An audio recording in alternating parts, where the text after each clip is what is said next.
I thought I'd find the most cheesiest music I could possibly find tonight. Let's get down.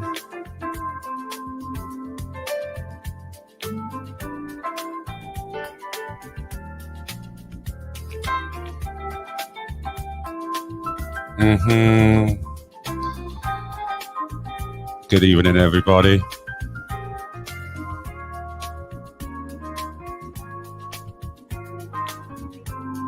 Good evening on the queue. Angela, two boomers, Debbie, Ian. Let me look. Good evening, Drew. Dave.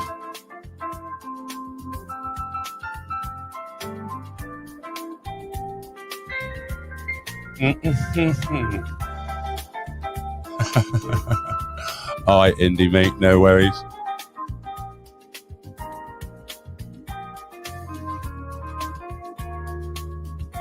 Sounds a bit like the Love Boat.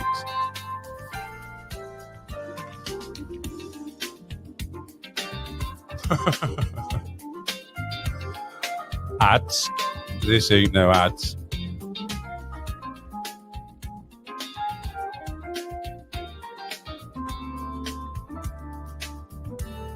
Hi, everybody.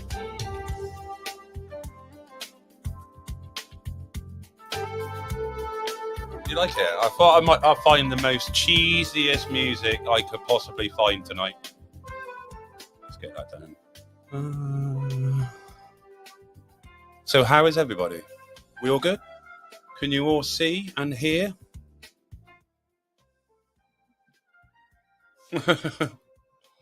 How annoying out of 10 was that music? Put it in the chat. Anyway, it's gone now. Cut out. So good evening, everybody. How are you? Is Boomer still on the radio? Did you like that lift music? I found the most cheesiest music I could find, and I thought I'd bring it to you. So good evening. No lag? Oh no, I'm just checking the lag, people. 1, 2, no lag. Which is good. So I'll put it down to completely, what cam am I looking at? Anyway, yeah, I'll put it down to completely heat. That was making it all slow down. So I'll post the link. Are you about tonight, Drew? Do you want to jump in? I know Boomer's going to jump on. I've sent the link to Frank. Can you all hear? You haven't said if you can hear me. Oh yeah, at Tyrant. Audio is a lot better. Nice to be here. Good. I'm glad the audio is good. And the picture's okay. I have had a problem with the camera. This camera over here, that camera there. No, not that camera. That camera there. So this one looks pretty good now, doesn't it? Yeah, I've sorted it. Hopefully it's all good. Hopefully it won't slow down. Oh, not me mic stand. That's the only problem having a mic stand that's in front of you there, though. So, I posted the link. Indy's going to jump on. Boomer's going to jump on whenever he's going to jump on. I don't know. But I have got video. I'm going to play this. I've got to find it. See if I could do something really technical. Hopefully you can hear it as well. Taking bread, he blessed it, broke it, and gave it to them, saying, This is my body, given for you. Eat it in my memory. He has removed our sins as far from us as the east is from the west. Blessed are those who mourn, for they will be comforted. Wipe away every tear from their eyes, and there will be no more death, or sorrow, or crying, or pain. All these things are gone forever. He isn't here. He's risen from the dead, just as he said would happen. Come, see where his body was lying. I tell you the truth. Those who listen to my message and believe in God, who sent me, have eternal life. They will never be condemned for their sins, but they have already passed from death into life. Are you tired? Worn out? Burned out on religion? Come to me. Get away with me, and you'll recover your life. I'll show you how to take a real rest. Walk with me and work with me.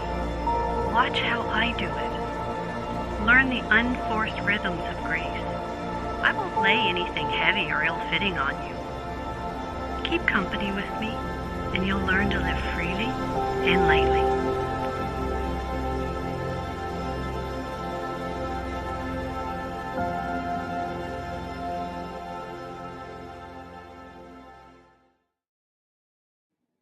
Wow. See, that's quite funny.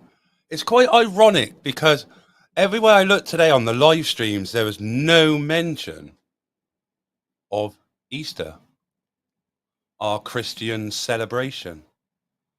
There was a big thing in Trafalgar Square today, but no mention of Easter. Sad, really, isn't it? I got Boomer and Drew. They must be in cahoots backstage, you know, talking. Hang on, let's bring them in. So, good evening, Drew. How are you? I'm all right. You just caught me as I'm stuffing something in my gob. See? Oh, I can see him. He's just about to shove something in his mouth. Let's get him on. Boom. And I got Mr. Boomer. Ta-da! Look at the picture that goes with your video just a moment ago. Da-da-da. I'm here. Boomer, yeah. Hey, Drew. Hi, mate. Everybody in the chat. Hey, it must have been the heat, Boomer. Solely heat. Yeah. Because there's nothing now, is there? There's no lag. There's no... Even the picture quality is like... Spot bob on, that is, tonight. Yeah. Because it's got quite funny. Because when it gets dark, right, and you got like... You can control the light. My camera's got a little button on it. It says set white balance. And I hit the white... And it does boom. It does it all for you. And it gives you a picture like that. Which is... Yeah, I'm happy with that. So anyway... What's everybody been up to? Well, XR is on Marble Arch, aren't they? Are they still up on? Still. Well, I've been watching streams and they've got a car there now, by all accounts. They've super glued themselves to the top of a car. Bizarre, absolutely mental. Has that hump gone yet? The what? The hump at Marble Arch. The 6 Oh million quid hump. Yeah. They were taking it down. It cost more to take down than it did put up. That was a bit like Camp Bastion, wasn't it? It cost more to dismantle than it did to actually build. Another Nightingale Hospital Folly type styly thing. Exactly. Yes. So what has everyone been up to? I haven't been out. Boomer, have you been out this afternoon filming? This morning, met Indy early this morning. That's about it. Yeah, Indy said he's going to jump on as soon as he's back. He was like Doris Hill? I don't know. Summit Hill? Dulles Hill. He's probably out flying his drone with his boy. Yeah.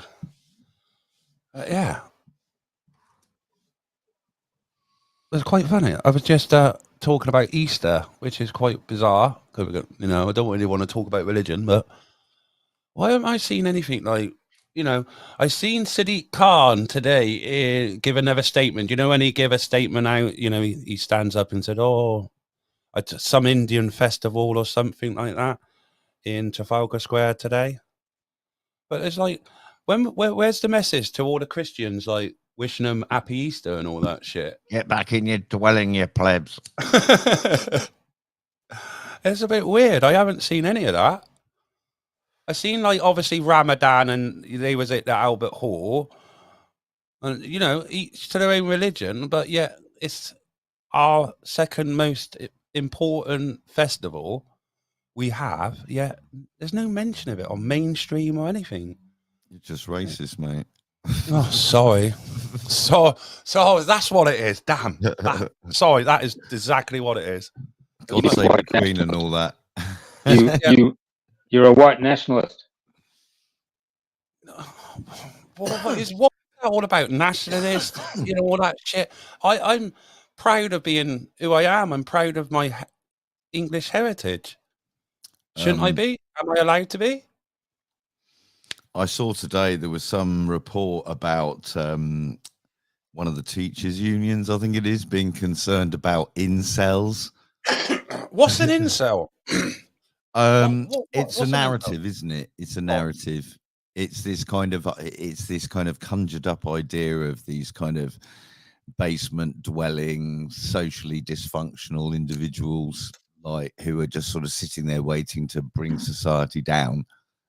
So another label then? Another group of people that's been given a label. It's a narrative because I think they're worried that it's going to get to the point where, sort of moderate kind of middle England type normal people who just keep their head down are going to start sort of kicking it up a little bit. And so they need a kind of way to smear anyone who kind of dissents up front, ready, loaded, ready to go. So anyone who kind of loses their shit after all these lockdowns and lack of any idea about future, etc., it's not that the mental health services are completely non-existent or anything like that. You're an incel, you're some kind of freak or whatever, Yeah, so it's all like the ready Joker. to go. Yeah. You're the Joker. Oh, I just don't understand it all because it's all these like the last guy that went mad and shot up a load of people. By the accounts, he was an incel, and no, I mean that was exactly it.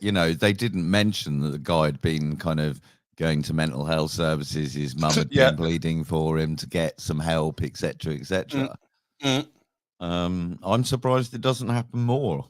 I'm surprised that there aren't people kind of setting themselves on fire in DWP centers and stuff, because it is just insane what they put people through and blame it on other stuff, Oh, it's a bit like, well, you're an incel. It's the whole thing they're trying to whole push now, isn't it? It's a bit like, there's the next thing.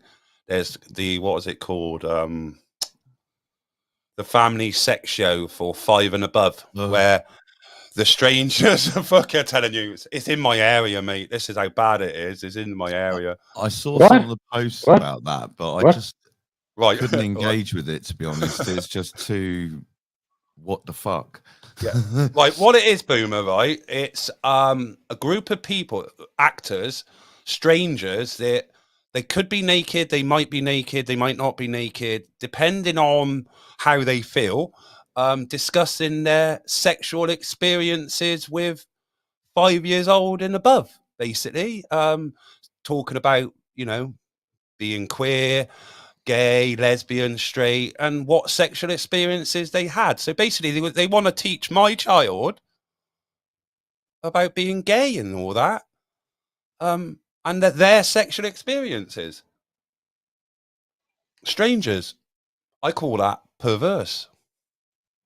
Even how many parents find it quite difficult to discuss sexual matters with their children? It was a bit like you found out from your mates, didn't you? And your father might have had that birds and the bees and very broad. We all find out at different stages in life. I don't need a complete stranger telling my children, it's all right to be gay. I think it's quite perverse. Someone tweeted out the other day, I just want to thank my parents for not putting me on hormone inhibitors when I went through my tomboy stage. Yes. I did. I'm glad my parents didn't push, when I went through the dressing up in my sister's clothes and trying on their makeup phase, they didn't make me go and to see a, That's because you still do it after hours. What I do behind closed doors is my business. Thank you very much, Boomer. And it's exactly... That's true. Exactly what I say. What anybody does behind their closed doors, that's their business. I don't need it pushed to the forefront on my children and have complete strangers telling my children about sex. I don't even need teachers to tell my children about sex. End of story. I don't want anybody quite telling love me it, about yeah. sex.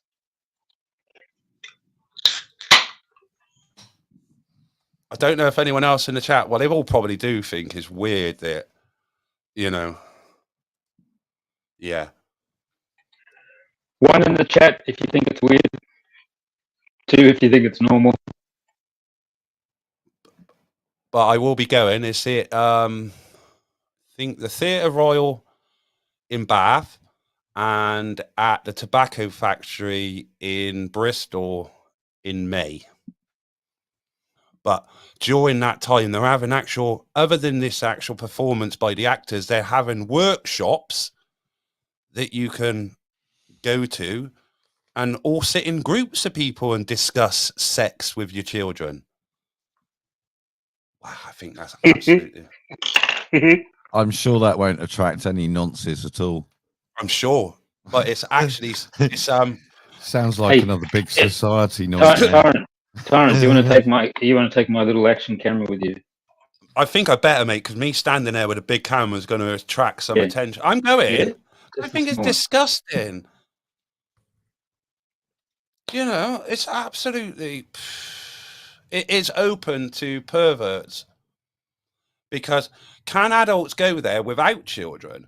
Because people under the age of 16 cannot go unless accompanied by an adult, right?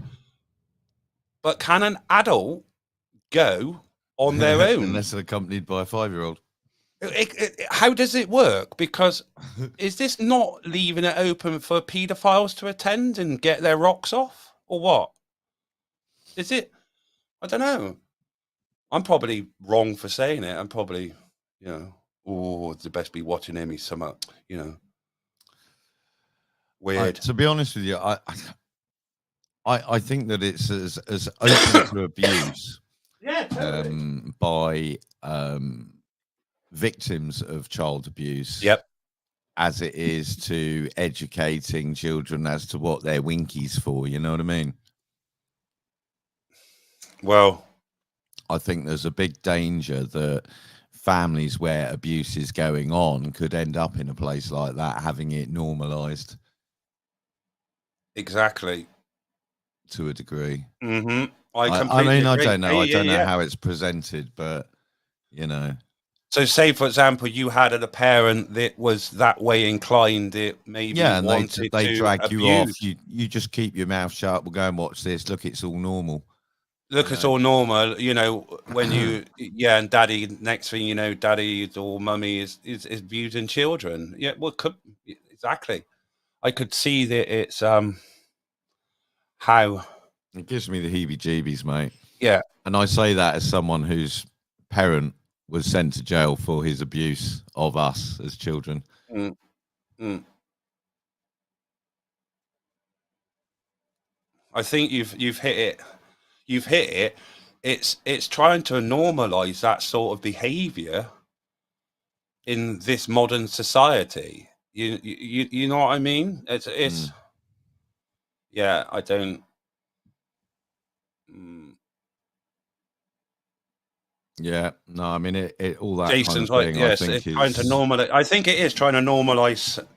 Children. You look at all Hollywood child stars going back through the ages. How they were sexualized at a young age. They were allowed to smoke, drink. How many of them were abused, and how many of them came out? They were abuse victims. Lots. Exactly. Because at the time they didn't see it, and I bet you at that time they didn't know it was abuse because it was normalized. And I'm just. Yeah, well, I mean, it's like we used to have all those things where they'd sort of get kids to sort of in leotards and loads of makeup, sort of all kind of dancing like Pan's people or whatever back in the 80s. And that was kind of fucking weird, wasn't it? You look at it now, that first tranny kid who's Oh, got that bloke. You got guys, his you own- guys, the you, genius you kid.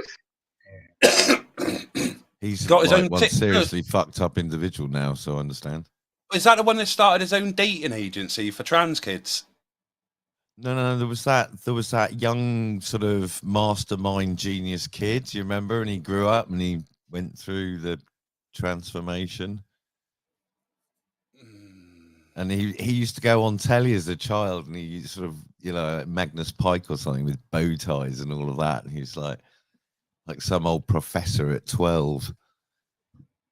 I'll try and find it in a minute. There was a kid. It's just, and it was on mainstream media. He's launched the first trans kid date. I don't know. I'm sure it's dating or something.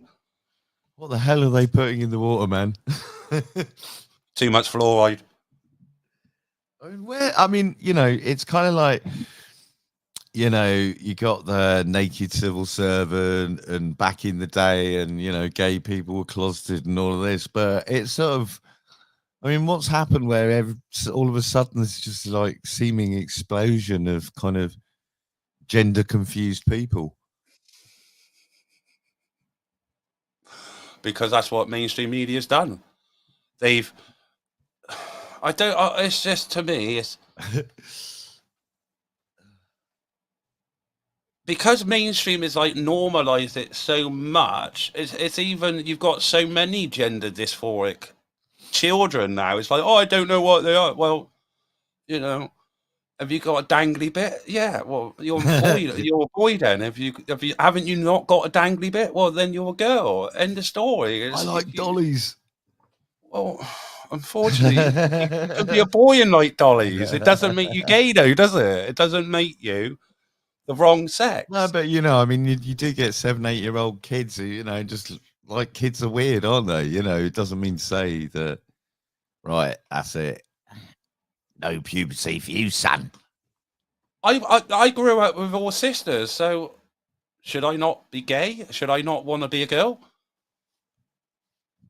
And all my sisters were older than me. Well, except for my twin, but I don't know anymore. You got a twin? Yeah. Cool. Sometimes comes in quite it, a few Debbie. twins in my family, actually.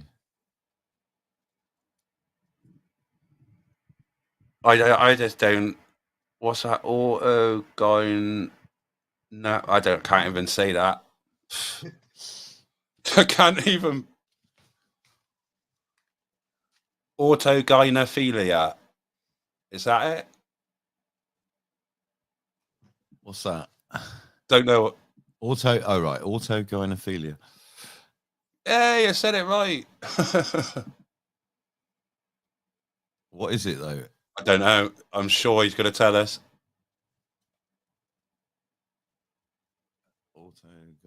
It's got to be something to do like going down the gender dysphoric route. Has to be.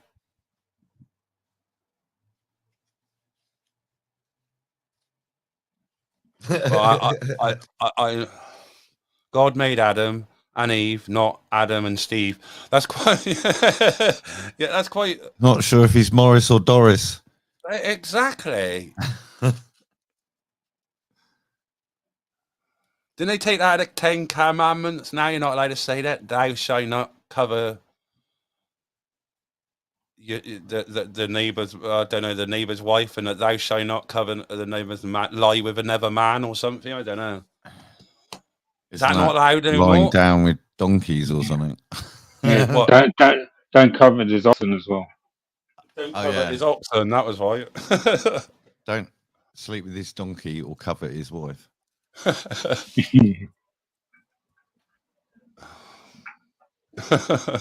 We're not allowed to say things like that anymore. For fantasy to be sexually aroused by the thought of himself as a female. Right, okay. That was so Silence of the Lambs, dude. Oh, is that the one that tucked his cock between his leg and danced it around? Yeah. It puts the lotion on it. Would you do me? It's the hose again. I would do me. There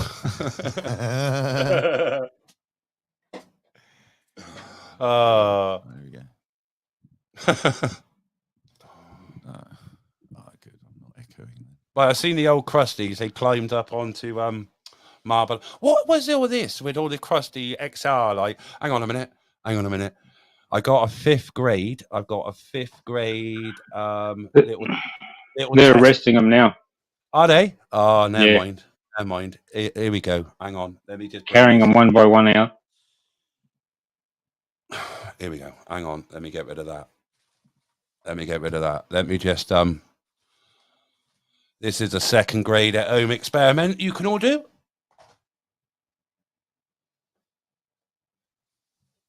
This is all for you global warming, climate change stuff.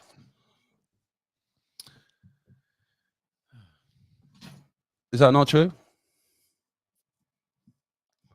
If an iceberg melts in water, there'll be no more water. There'll be no more water than there already is. Well, I mean, it's not the icebergs that they're worrying about, or the stuff that's already in the sea. It's the stuff around the sea, like in the mountains and stuff. Because, I mean, we have had different sea levels at different times in the past. I remember as a kid digging out around sort of in Buckinghamshire and finding, you know, sort of big, thick things of seashells and stuff. It was up to 200 feet lower during 12,500 years ago. Yeah. How many feet lower? lower? It's been higher. Over 200 feet.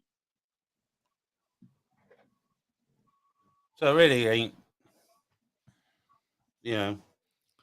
I mean, applying all of the kind of... That's probably when the Black Sea was cut off from the Mediterranean as well. Yeah.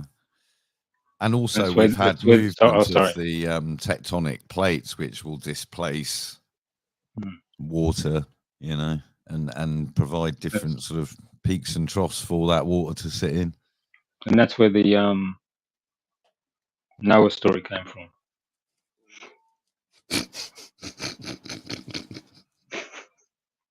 There was some NASA... What that massive ark? They've tried the flood. Well, the flood might have happened, but yeah, 12,500 years, because it went from about 200 feet lower to where it is in, you know, less than. Maybe that was caused by a, you know, meteor or whatever. Yeah, hitting the ice sheet in North America. Yeah, melting them instantly. There was some NASA scientist, I think, was involved in one of these protests and gluing himself to the something or other. And it's kind of like, oh, mate, when you get NASA scientists getting involved in all of this, it's all a bit, I don't know. Yeah, you can't trust them anymore. You got, sorry for butting in, the funniest I've seen this week regarding the old Extinction Rebellion was Correct Not Political going up to that protester, that scientist, and her speciality was biology. Yeah. Right. So Jim being Jim, he was asking her these questions, and she went, she called him some sort of conspiracy theorist, and he said, well, what are you then? She said, I'm a scientist. He said, what do you specialize? She said, biology. He said, can you define a woman? And she went, no, not at the moment. And she went, he went, why? He went, well, she went, oh, that's all a bit fluid at the moment, isn't it? And he went, that'd do, my love, and then fucked off. So she was a biologist. Science. Right? Scientist. And she couldn't define a woman. Even though she was one herself. That's weird. That was the word. That was like zombie SG.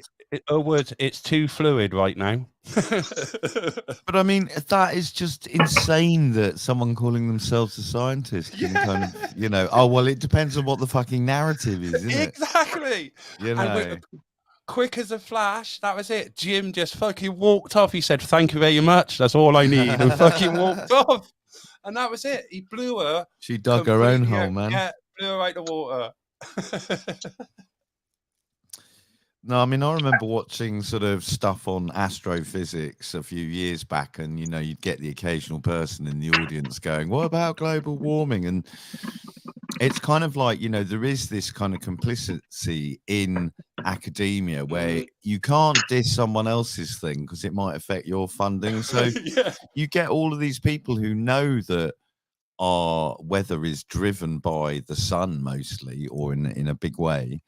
And they're sort of keeping tight-lipped, like, I mean, that we've been taken on what I believe to be a completely constructive and false narrative to argue about whether something is real or not, when we should have been shutting down Coca-Cola and Shell for the last 20 years and not arguing about a construct. I mean, we are polluting the planet and we're not dealing with it directly. We're being gaslit into paying 50p for a carrier bag, where Tesco's have doubled their profit in the last 2 years, and they're selling us spinach in 200-gram plastic bags for fucking exactly £3 each or whatever.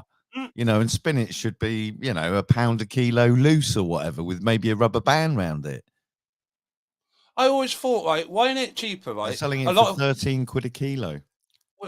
Everything's weighed about, our breakfast cereal and shit like that. Why don't we all just have plastic containers and go and fill up our plastic containers when we go shopping, and we don't have any waste?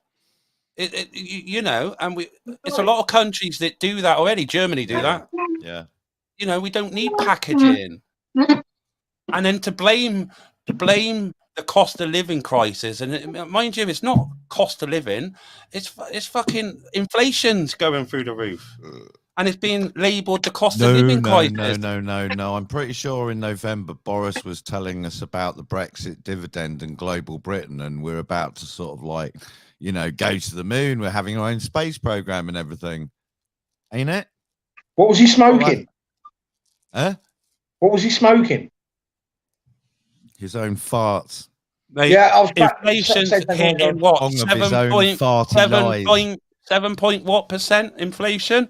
It's 9% now. 9%. April inflation, 9%.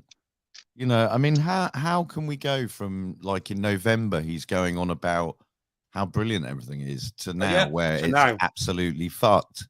Well, we all said back in November, didn't we? We all said the economy is going to crash.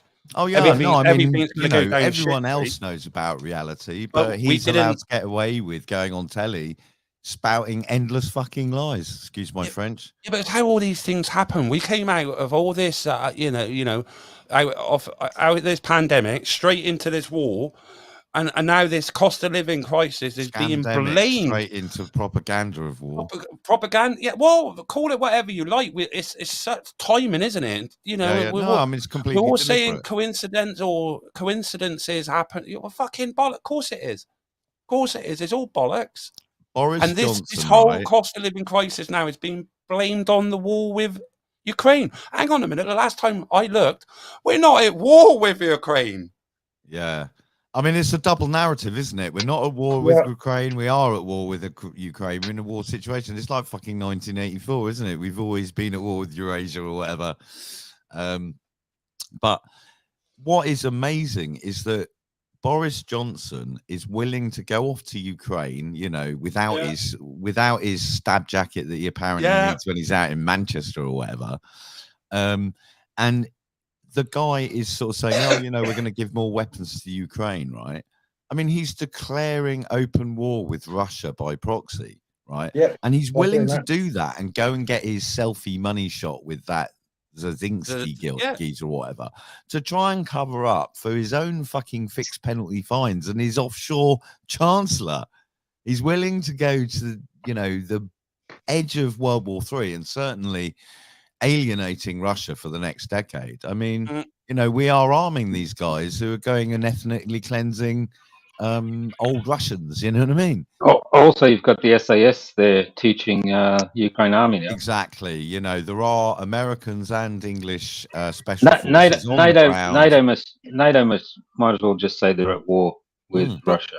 Well, what is the Queen saying then? Because surely if Boris is off doing all this, she's got to have a say because it's her nation. Then, he's No, but potentially that's taken just to a war with. construct, isn't it? We're Oh, we're but we're what stuck then? between a fiefdom and a democracy where everyone offsets their, oh, it's not us, it's the Queen, it's whatever, But then the Queen turns around and goes, oh no, I can't interfere with politics. Yeah, but the only person Yeah. that could declare war is the Queen. That is true. Is it? I am surely it's got to be the Queen, surely. No, Well, I she's think the head of it's state, like she's the the head of Falklands state. War and all of that. It was all just No. sort of. I mean, the last war that was anything near kind of like going through the proper process was the Falklands War, wasn't it? Mm. And they put it before Parliament, blah blah blah. But even then, it was a fucking stitch up. Shit show. Well, it's like I said, whoever goes to war on a genuine reason, really. It's like I said, I think the Queenie's already dead, isn't she? Russia, right? Yeah. What about Russia right now? Drew, he just said he goes to war for good reason. Yeah. I said Russia. But that's right now. that's not a war, though, is it? It was supposed to be a policing sort of intervention to stop the Korea. Nazis ethnically cleansing the old Russians. Yeah. So it's not a war; it's a police action. It's the same as when the Americans justify going into Syria, Somalia, fucking wherever, on and on, Yugoslavia, Korea, Vietnam. I mean, endless war, isn't it? Last 50, 60 years with, America saying that they're some sort of force for good and saving people, whilst, they spend more than half their federal taxation budget every year on war and arms.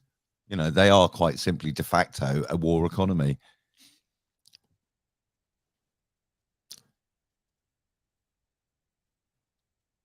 And Ukraine's just another in a long line of.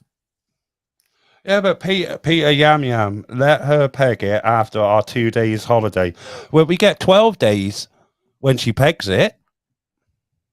Really? 12 days morning.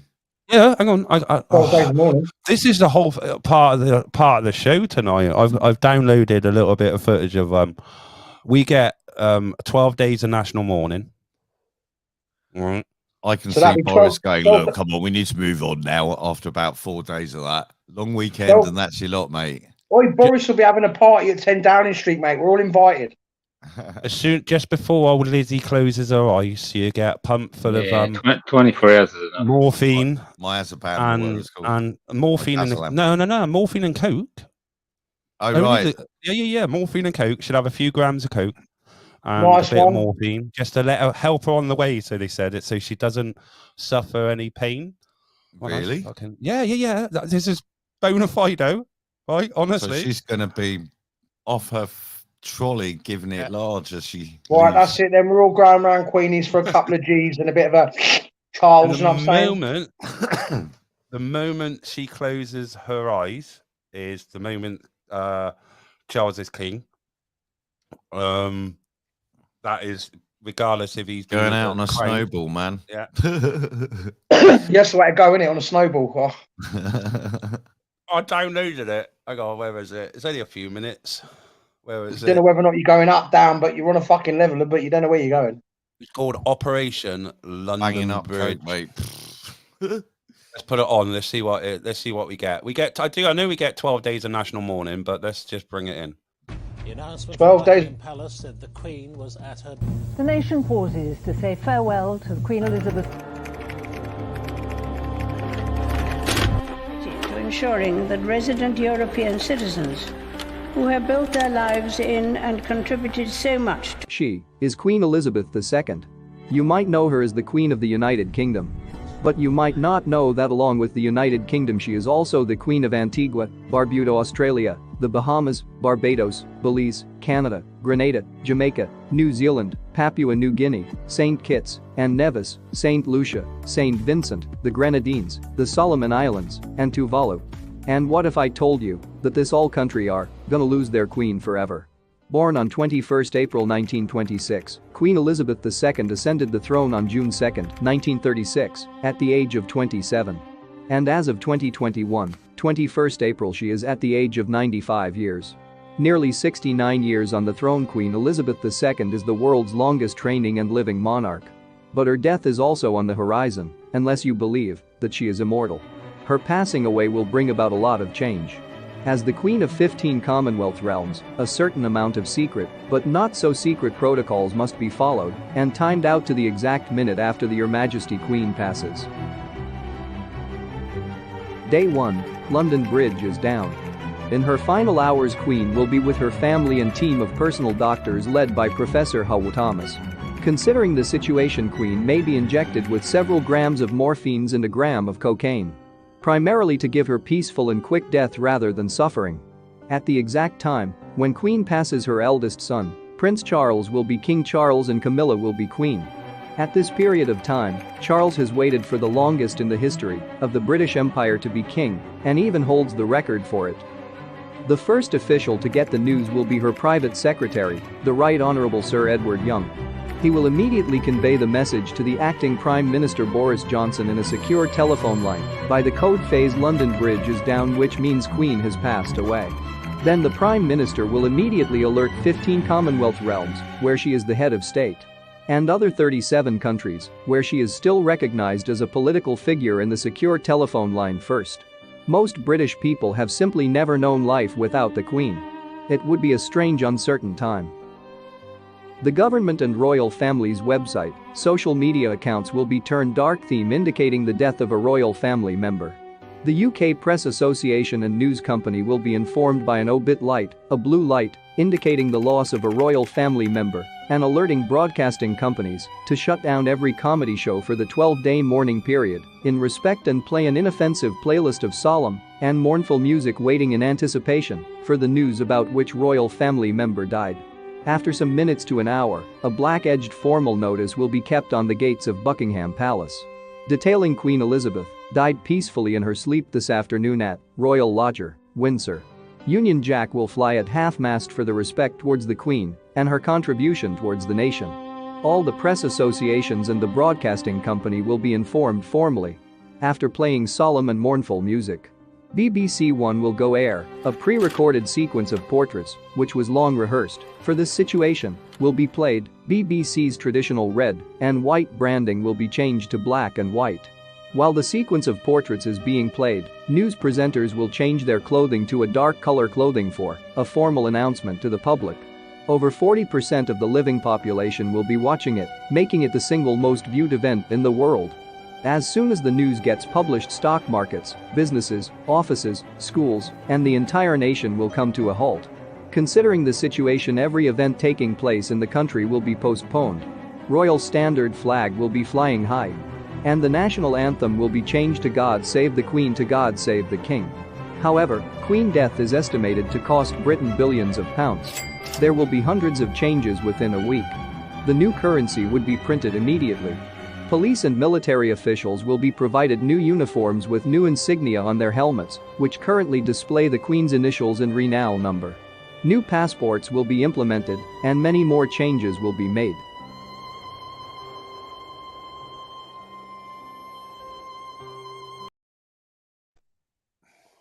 Wow, there you have it then. Hurry up and bloody croak it. Yeah, but the problem being is, like, there'd be no comedy, no upbeat music, it'd be somber music, there'd be no fun for 12 fucking days. That's the reason why they invented the internet, get some happy hardcore on. But that's BBC and all that, that's not normal people. That's all channels. Yeah, who watches TV? Well, exactly. Yeah, you're right. Who watches telly? I think that's it. The moment that happens, it'll never go back to the same communist. Well, yeah. People saying it's been dead for 18 months, but you know, well, I've never seen it. I've never seen any proof of it. Lizzie's cancelled all her Easter visits, and I haven't seen her since Trudeau's visit. No, neither have I. So, well, the only other thing is she's ill and on her way out.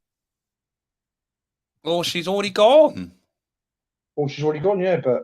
And they won't tell us until the Jubilee, until we've had the Jubilee, because it is a very important year. Yeah, it is to them. So I don't know. Neve, well, people have been saying she's been dead for the last 18 months, man. You couldn't hide something like that for 18 months, man. Well, why couldn't you?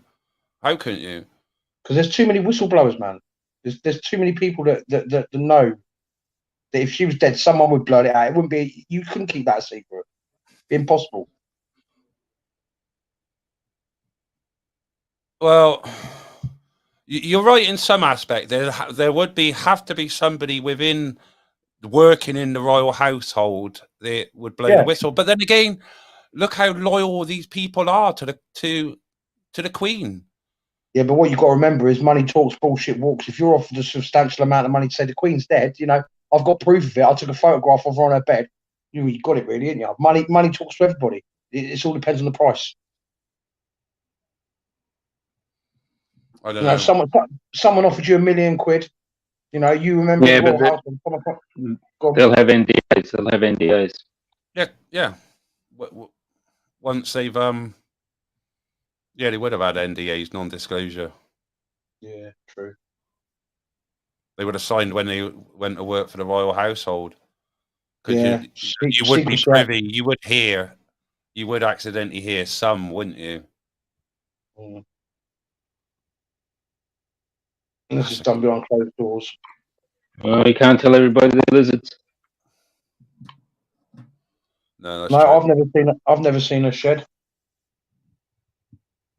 Yeah, and they shed quite a bit actually, at least twice a month. Yeah, they do. Depending on how much they've grown from what they've eaten. Well, I've been up Dollis Hill this evening. Have you been flying your drone?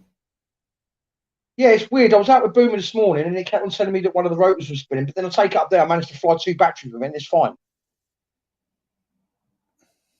So I've got some footage. You check connections on your motor and that just to make sure you ain't got a loose one. That was the next thing I was going to do. I'm going to have a look to see what the bleeping means when I bring it down, because sometimes the back motor starts bleeping and stuff.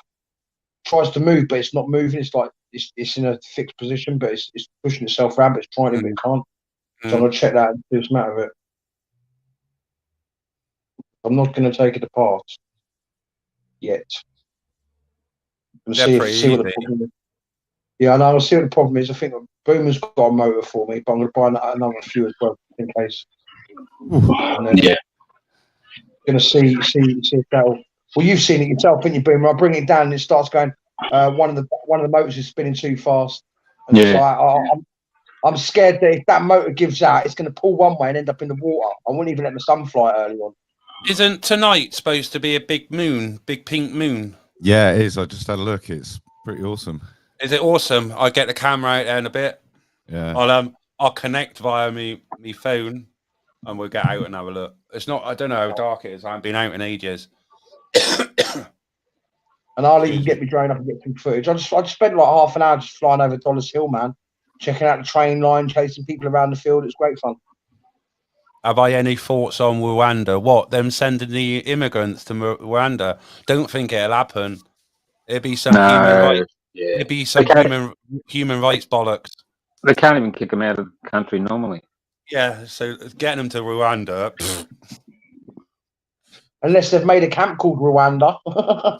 It ain't gonna happen. It's another bait and switch, isn't it? Yeah, totally. It's just something to get everyone sort of shitting the bed over whilst they kind of move past all the fines and Rishi Sunak and all of that nonsense. Well, it's a bit like they've now shifted it all onto not Border Force, all onto the Navy, haven't they? Because we've got to remember the RNLI were going out picking the migrants up, and the RNLI are an emergency service, publicly funded, aren't they? So they only go out with people in distress, not people that crossing fucking channel on a dinghy. Well, them people. Oh, in that's dinghies, so wrong of me to say. That they intentionally make themselves, you know, the way they are by coming across in the boat. So they put themselves in that situation. So I don't think our you know, lifeguards and air sea rescue should be going out there. Personally, it's publicly funded. What you know, they come in if they come in the legal way, fine. But me personally, I'd put a rope around the end of them and pull them back into the middle of the ocean and say, "There you go, there's France over there. Go back there." I'm sure, though, how our immigration policies work, that if you want to come here and that, all asylum or immigration has to be settled prior to your entry into this country. If you enter this country before your immigration status is sorted out, then you're illegal. I can't. Have I fundamentally missed it in any way that makes the people that are crossing from? I can understand if France was daily getting shelled by somebody like the Ukraine, you know, has been doing, not since the 24th of February, but for the last decade. It's supposed to be the first country you arrive at. That's where you have asylum. Yeah, your first. So if you're from the Middle East, it'll be Greece or Italy or wherever. Yeah, so your first safe country, isn't it? Yep. Not your first safe country of your choosing. And if you already had family here anyway, you would apply for it, wouldn't you? Say when you got to your safe country and you wanted to be repatriated with your family members, you would get to a safe country, then claim asylum to come here. You know, I might be getting it wrong. And it's an entirely fucked up situation all around, really, isn't it? I mean, the fact that people are sort of trying to come here in such large numbers. I mean, there's other European countries playing, you know, similar games. You know, I mean, even down in Greece, you've got the camps, and it's a pretty fucking dark scene down there. Well, it's a dark scene, right? I think this whole the Rwanda business is absolutely brilliant, right? Because if you have got any genuine claim here in the United Kingdom, right? You coming here, then being flown to Rwanda to come back here for your genuine claim shouldn't make a blind bit of fucking difference. You would be willing to do it. So, yeah, what they should do is... But that's not the point, and that's, you know, they've not asked anyone about whether they want to do that or not. It's just this insanely expensive thing that's handing over wheelbarrows of cash to some private contractor like Serco or whatever to process these people. And, you know, it's like one of the MP was saying, you know, it'd be cheaper to put them up in the Ritz for a year than to do this process. Yeah. You put them up in Britannia hotels. But the thing is that we're getting lost here in this kind of, should we pay for it, shouldn't we pay for it? I mean, the fact is that the reason that people are coming here in such large numbers is because the military industrial complex has spent the last, as long as I've been an adult, bombarding various countries in Africa and the Middle East and all of that shit. So, you know, I mean, if I was brought up in a country where it's like bombarded and blah, blah, blah, you know, and I see on the telly over in Europe, they're getting fucking free council houses, mate, I'm going to be on that fucking speedboat. Of course you are. And you can't blame them for it, can you? You can't blame them. So we get lost in the narrative of should they, shouldn't they? But, you know, they're just people who have been fucked over like all of us, you know? I've said that. Of course they're going to come to a country, they're going to get their benefits, aren't they? They've already been told, even the Ukraine ones have been told that when they come here, that's it, they're going to get full benefits straight away.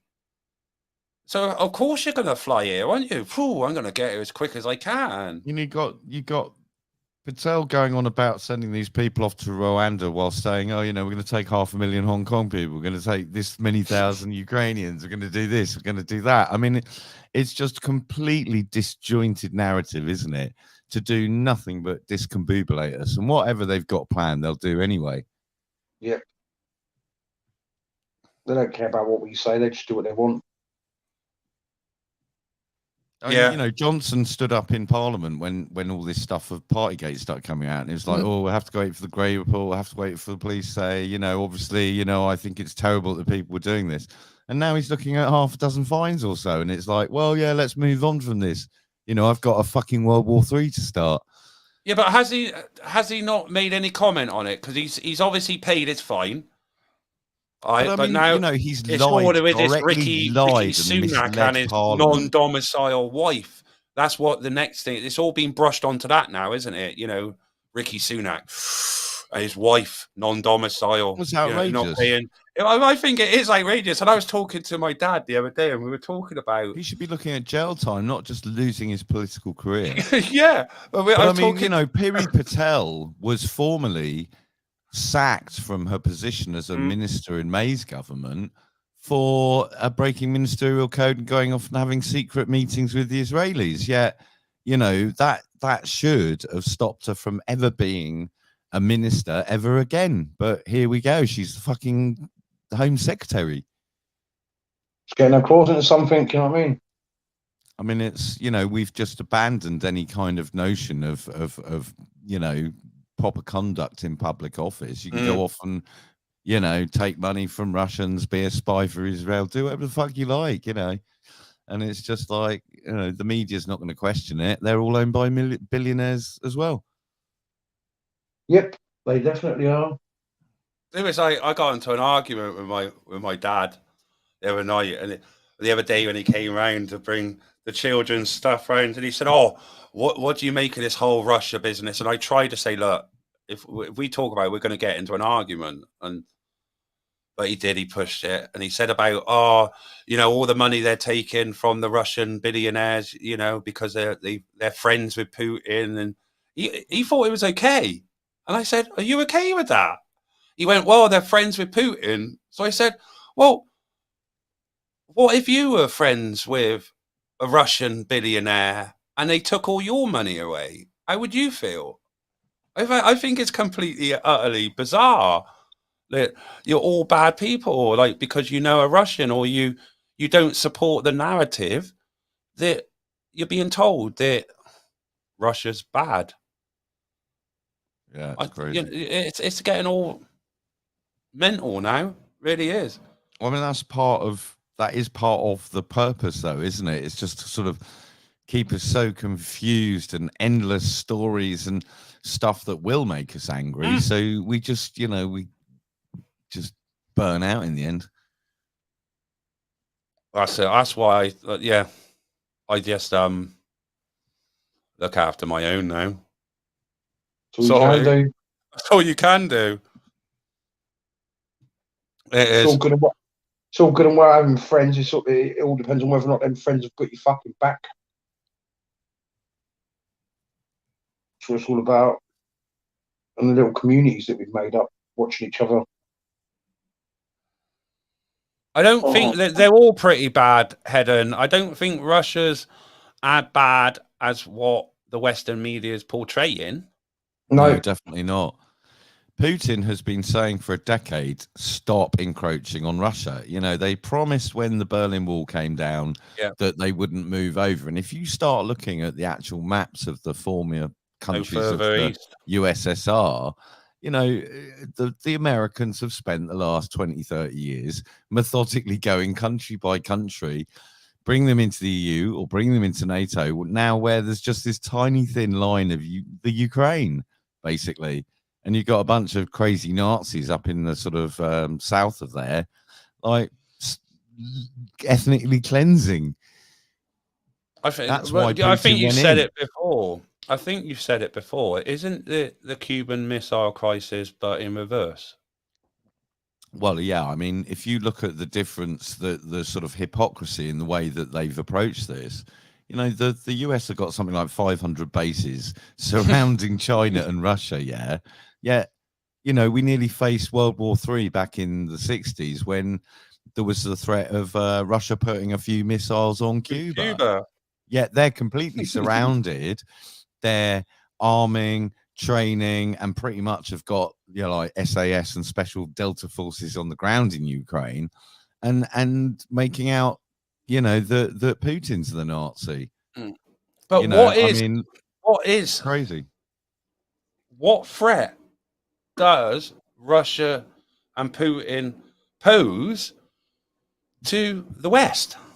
By You know going, that well, you know, they're by going they're it trying to alone, sell by this going it, narrative by that becoming self-sufficient. they're trying to sell this narrative that all of a sudden, you know, it's all tits up and Putin's deciding to invade Europe, you know, but it's not. I mean, you know, they're a self-sufficient country that have been sanctioned into oblivion, you know, and they are following a you know, a political process here. You know, they've not been listened to. They've been completely misrepresented in the Western media. Actually, what they're doing is exactly what America always claims to do: a police action. And it's being whipped up into this kind of, oh, he's invading Europe. You know, it's bullshit. You know, I mean, you've seen on the news where they're going, oh, you know, Putin's not paying his bills. Is that you know, they're defaulting, but you know, they don't also mention that they're sanctioning Russia while still being supplied with gas from Russia. Americans' imports from Russia have gone up during this period, and they're telling everyone stop. But they can't pay the bills because they've seized the money. Yeah, no, I mean they've sanctioned and frozen their bank accounts, so they can't pay their fucking bills. But you know what I mean? Didn't America lift sanctions on certain stuff? Sorry? Yeah, fertilizer, uranium, and oil. Yeah, uranium and oil. Yeah, they took it off America. Yeah. Right. Yeah, I mean, because like basically, if they hadn't stopped the sanctioning on the fertilizer, we would be looking at, you know, double, triple food prices this winter. And we're looking at that on rationing everything cards else by now, next aren't we? winter. Yeah, but we're looking at on the oils and things like that, aren't we? Cooking oils and crap like I mean, that. Other even now stuff, they've it's not taken just the sanctions fertilizer. off. Even though they've taken the sanctions off those, you know, the food supply is very inelastic, and you know, if there is any sort of failure in the product in the supply chain, you know, it's not just like, oh, we're paying double for the grain, that means you'll pay double. It's kind of, you know, they pay 10% extra and you're paying double. Yeah, but then they're it's paying not just 15% that. extra, and it just goes up, you know. Yeah, but they may have lifted the sanctions on those sort of things, but the other items to transportation costs for the fuel to get those items to this country, they haven't. So we are still going to feel the effect, regardless if there's any sanctions or not. Yeah, exactly. I mean, it's too late now. We are looking at higher prices. I mean, last year, nitrogen fertilizer was 120 quid a ton, right? And the prices for next spring's fertilizer is 2,000 a ton now. Well, there's a fertilizer company in the UK that had to stop production. Why? Because it wasn't cost effective for them. Because it was costing them too much to make it. Right. There was a report. Oh, hang on, I was reading the report on it. Hang on, talk away. I'll find it. I mean, it depends on what sort of fertilizer it is and all sorts of factors. But I mean, you know, when the prices are doubling and companies are turning around going, oh, it's not viable for us to produce anymore, you have to kind of wonder. Well, I'm trying to find this. I mean, I just sort of think that we get fed these stories of, oh, it's too difficult, let's just give up, so often, and you know, you sort of kind of wonder how much truth there is to these stories. Well, I just think it is just a lot of it is bollocks, just to cause a scare. There we go. That's down to the gas prices. Fertilizer plant in the UK shut in 2021 shut down as high energy costs made production untenable. This led to shortage of carbon dioxide, which is essential for everything from medical procedures to keep food fresh. So that was back in 2021 with oil and gas prices then. So what is it doing now? And that was before. This was, I mean, that's produced in February this year. we don't have any real agricultural policy. I mean, I remember a time, you know, being an old bastard when I was a kid, we had a radio show for farmers. We had a Sunday television show for farmers. We had a top tier minister for agriculture, right? And now it's just like, oh, give up, it's too difficult. And we'll, you know, oh, right, so what are we going to do? Oh, well, we'll just rely on the Russians for our fertilizer.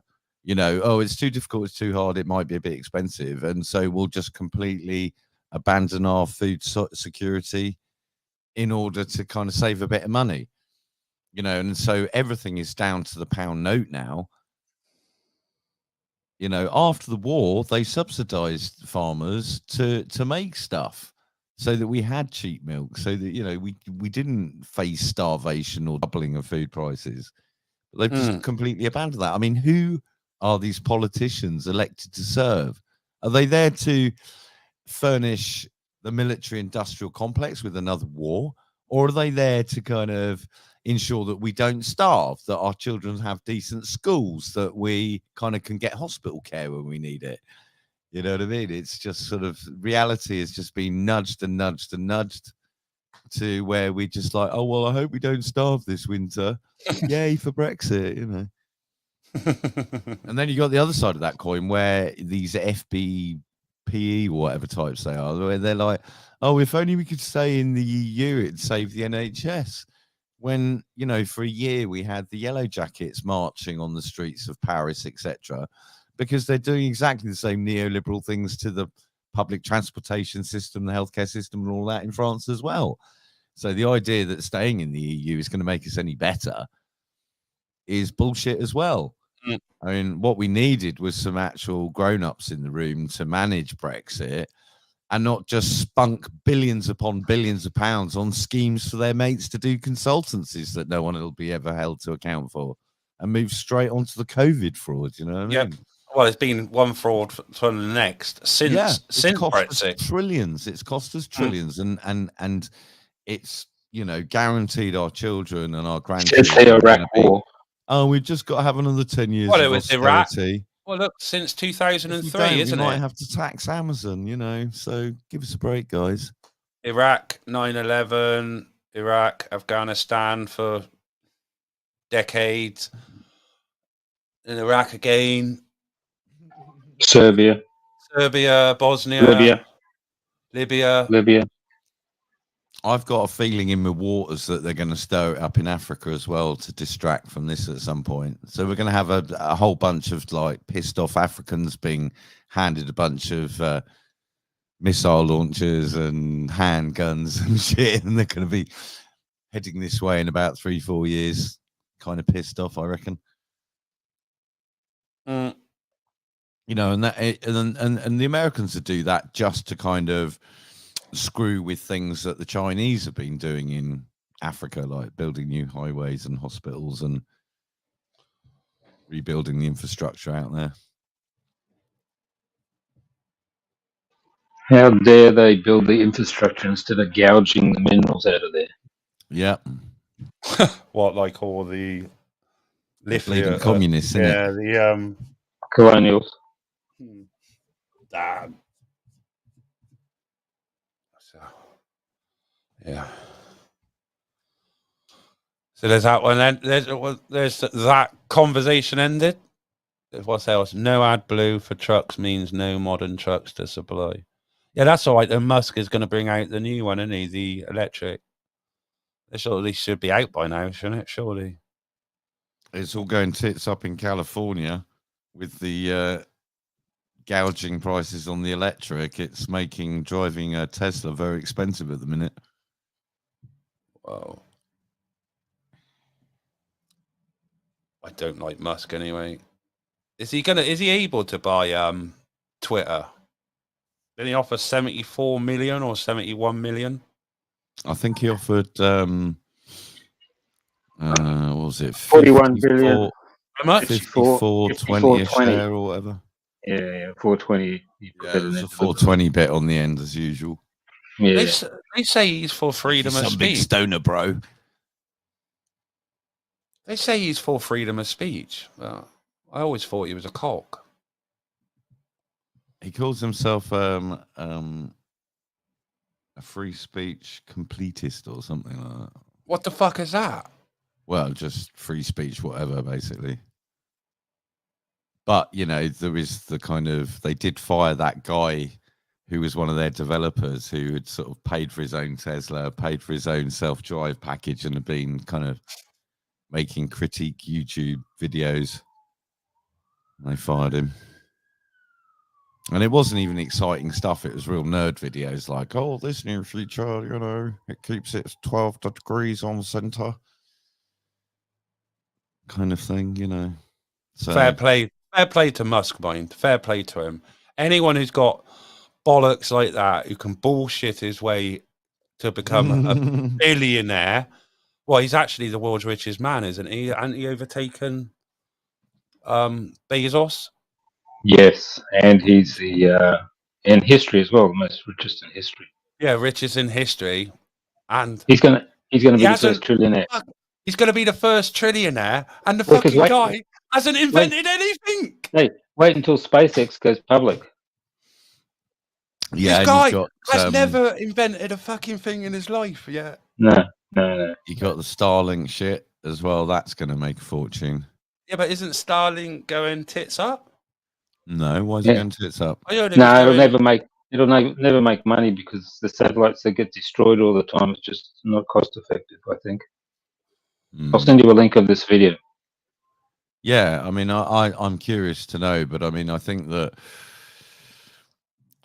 there is the potential to cover so many people that don't have, you know, high speed, whether it's got bad latency or not, internet, is such that, you know, I mean, yeah, but do you want to see all these satellites fucking zooming around in geo orbit?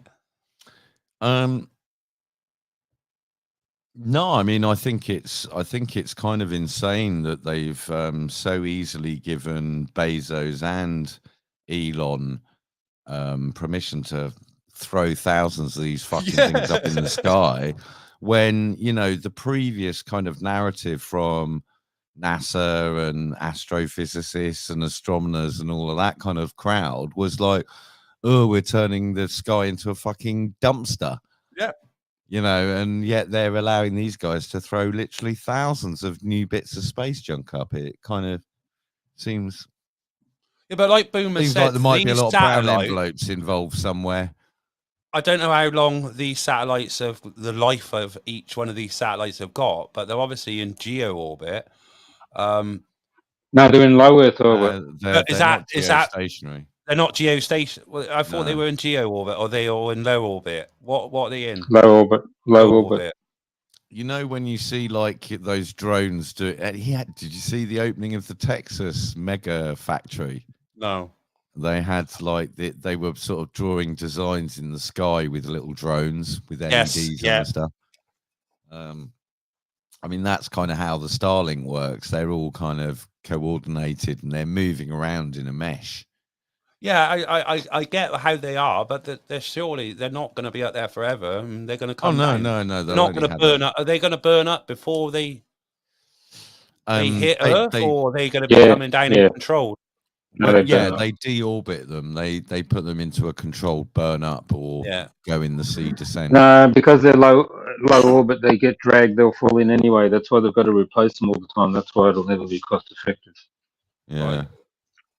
It's just I don't know about that. I mean, I'm sure they would have done their sums on life there's expectancy. There's a lot of things that Elon does that's not cost effective. Yeah. Do you not watch Thunderfoot? I do, but I think he's a dickhead. Do you really? Yeah. No, he is qualified though. He's well qualified. I mean, he's very sciencey, and you know he can do his lab experiments. But did you see him shitting the bed over the COVID stuff? You know, he's totally on board with that. Yeah. So, you know, I mean, he likes to call himself a scientist, but you know, his science is a religion, basically, because I've seen him sort of go off in one crazy direction on the COVID stuff, and then he calls himself Mr. Sciencey, you know, and those two, you know, if he can go off on a tangent like that, then, you know, he lost credibility with me. It's a bit like a lot of people who believe this, who didn't believe the whole COVID narrative, but they've jumped on board with this whole Ukrainian business. It's the same with that. We all know people like that, don't we? I certainly do. It's like I've said it. I fell out with more people over this than I did the last narrative. What, COVID? Yeah. I fell out with more people over the Ukrainian one. I mean, it's kind of the like, old COVID. I think with sort of things like pandemics and where we've had Tamiflu and we have had other medical scams in the past that have been storms in teacups, people are a bit more skeptical. But people find it hard that our leaders will be so duplicitous and cynical in the real prospect of a major European war. So they just assume that it's, we are the good guys, basically. I don't know what I was saying about the colour blue and yellow, the same for the NHS in Ukraine. But I think there's an actual reason why people use the colour blue and yellow in advertising. I'm sure. I don't think people just put it because it looks the same. Oh, look, they were using blue and yellow in the NHS, like stay-at-home business, and now they're using blue and yellow because it's the same. I don't know. That's grasping at straws, man. I don't know. Blue and yellow is the colour of the Rothschilds. I don't know. Yeah, I mean, you can buy whole books on using complementary colours or clashing colours and blah, blah, blah, blah, blah. And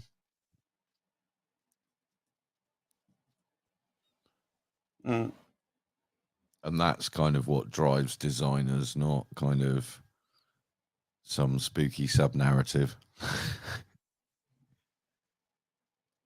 Makes green, doesn't it? Blue and yellow. Green. Yeah. Sure it makes green.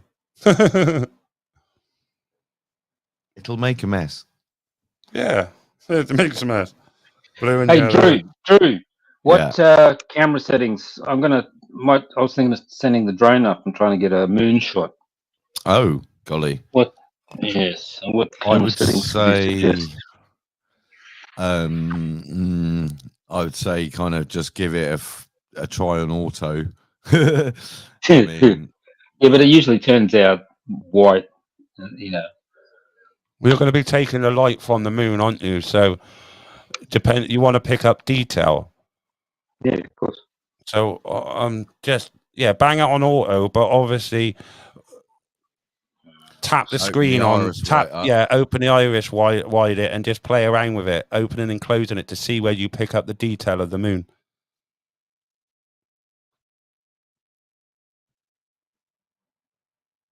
I think auto will pick it up pretty good because if it's a big one, I haven't even had a look at the moon yet. So, I mean, I've never really played with the DJI camera, so I couldn't really give you. It'd be exactly the same as a normal camera, man. You just treat it as a normal camera. It's just ISO, innit?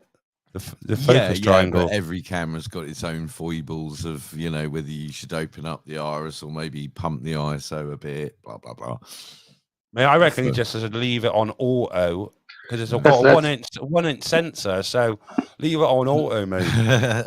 Boom. Well, that's the problem with the drone. You need to sit somewhere for an hour properly, but it's just like I got hassled this morning.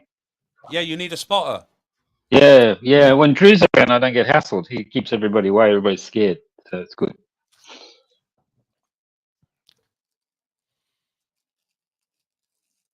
Can have a look at the moon in a minute myself. Probably have a little interlude.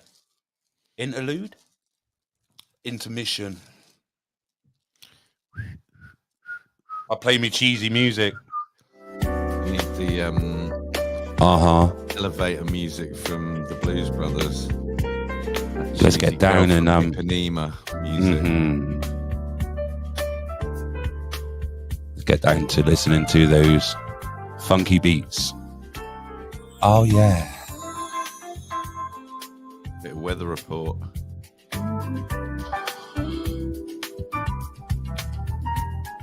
Tomorrow will be mostly sunny with highs of 20 degrees. So make sure you've got that suntan lotion on.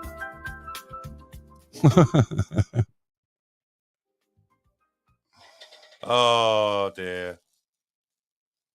Cheesy. God, I love the cheese.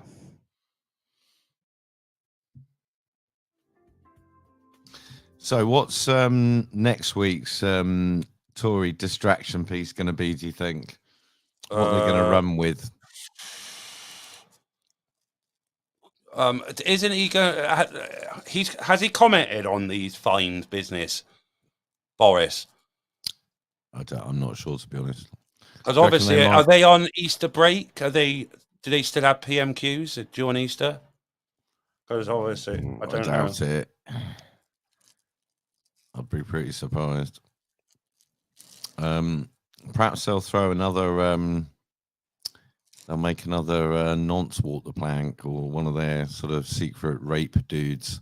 There was some guy who kind of was charged and they've kept it under wraps. He might or might not have been a kind of ex-army type with a French-sounding name.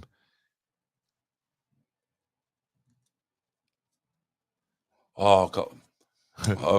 Oh.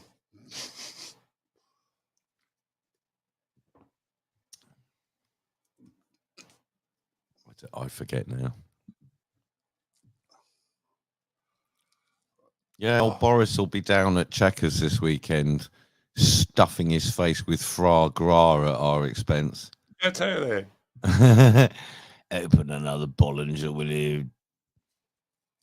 Carrie. Wife's name? Carrie? Is it Carrie? Carrie.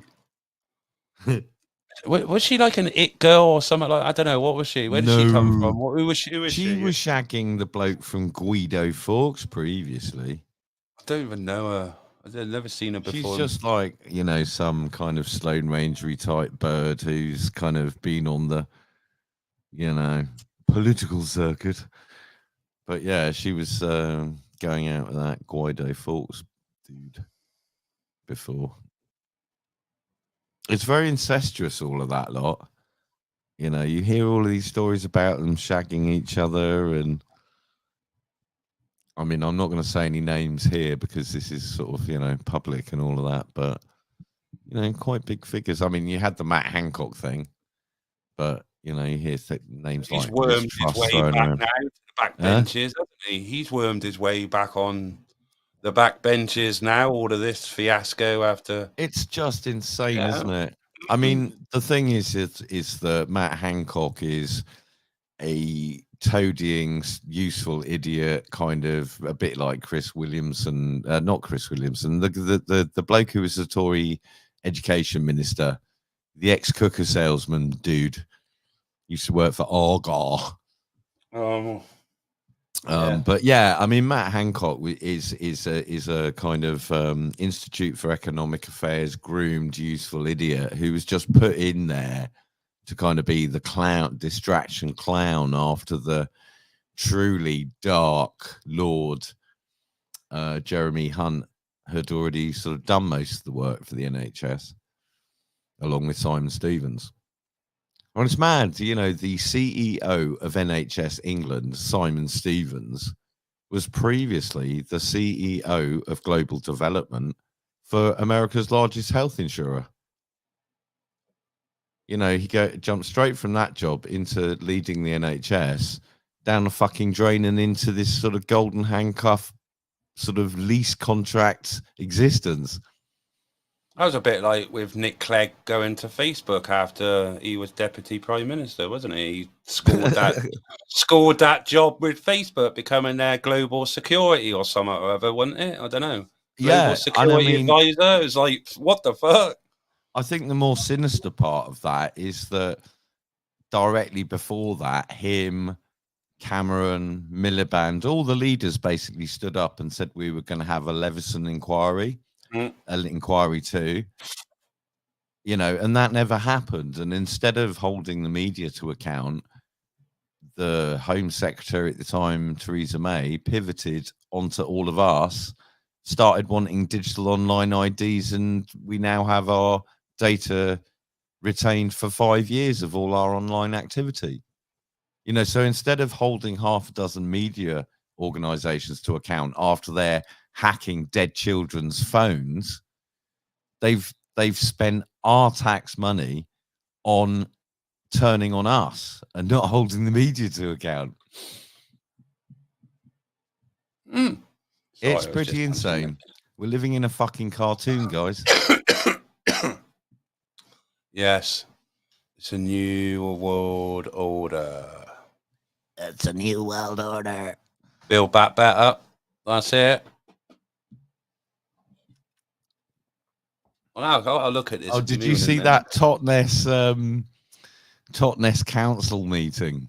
Oh, and she said, who do you work for? Do you work for the Yeah, people because of they said, oh, we're Totnet? going to build back better. Yeah, and she said Yeah. it was a slip. No, it wasn't a slip. It was a bad use. She was So- saying she was trying to be ironic, but Yes, you know. yeah. I did. I seen that on. Someone posted that in my group. No, I mean the infiltration of, you know, the kind of bourgeoisie middle class. Oh, I must do some good and be a counsellor, you know, and they come out of these kind of structures and public organizations where common purpose is part of it. Yeah. And common purpose is directed by agendas and papers and all of this kind of stuff about, you know, sustainability that comes down from the United Nations. You know, it's like through you know, like Brighton through a stick of rock now. And it's, you know, the bourgeoisie middle classes who, you know, think that they can last forever on the kind of status quo that enable all of this. And then we've now got this kind of in between the real working class and the bourgeoisie. We've got the people that used to be working in biscuit factories and shit are now working in call centers and have kind of, you know, maybe if they're lucky, they have a mortgage or they've got a student loan, you know. So either way, it's kind of, they think they're middle class now. You know what I mean? And they act against their own interests. I was talking to some old ladies when I was making the NHS heist, and they're all right, you know, sort of South London women, you know, worked on sort of market stalls and stuff. And I was talking to them, well, what do your kids do now you're sort of retired and living out in Essex? Oh, well, they work in the city, innit? You know, they're up at Citibank or whatever. I'm like, who do they vote for? Oh, yeah, well, of course they vote Tory, don't they? You know, because they're in the city now. You know what I mean?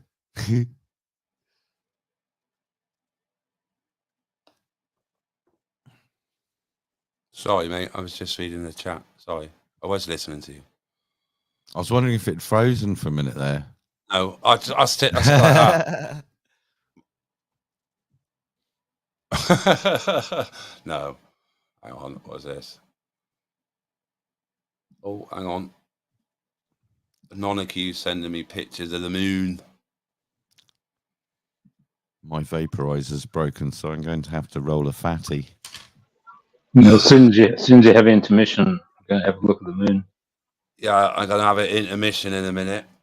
Intermission. Hang on a minute. I'll bring up. Hang on. Have I got a picture? I have got a picture. Yeah. We can bring it in. Hang There on we a go. second. I'll go and nip out the front door and take one. Yeah, okay. Full screen. I'm all mute. There Use we it. go, guys and girls.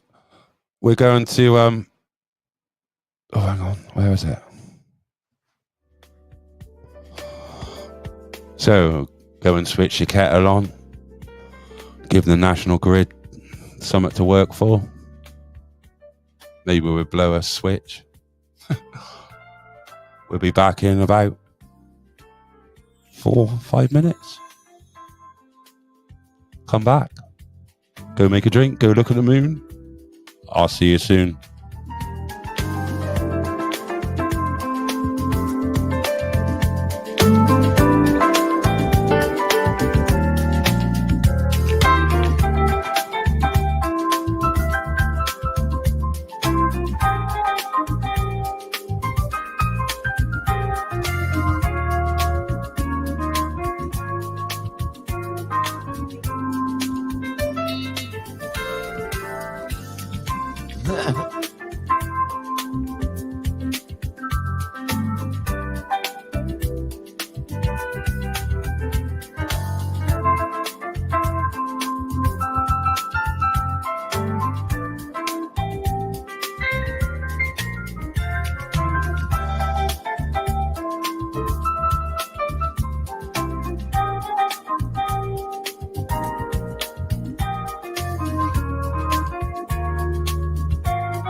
What floor, please? Next floor, lingerie.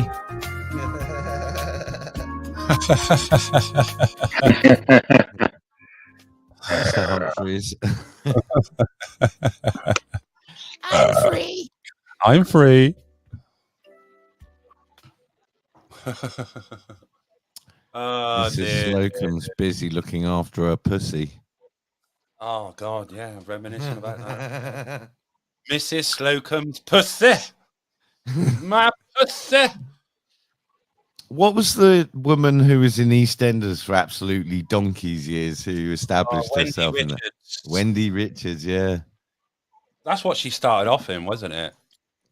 Was it Pretty open? much. Yeah. That's what made her a sort of, oh, isn't she lovely? BBC dupe. That was like really. That was like quite close to the mark, wasn't it? Where Mr. Grace? You know, he's an old pervert, wasn't he, with his young nurse? These young bondage secretaries and nurses with strange medical implements. Yes. Is that your moon photo? It is only shot with my mobile, I'm afraid.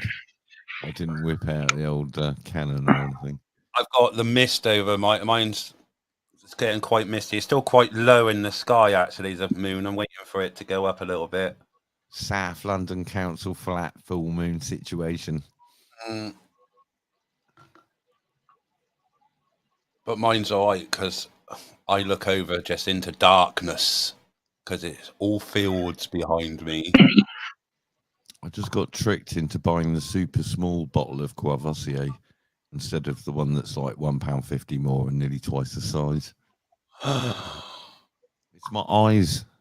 I can't see shit these days.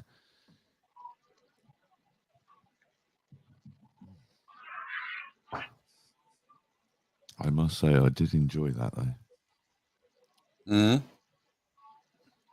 I just looked at the moon. I thought, well, I thought the milliliters of Courvoisier.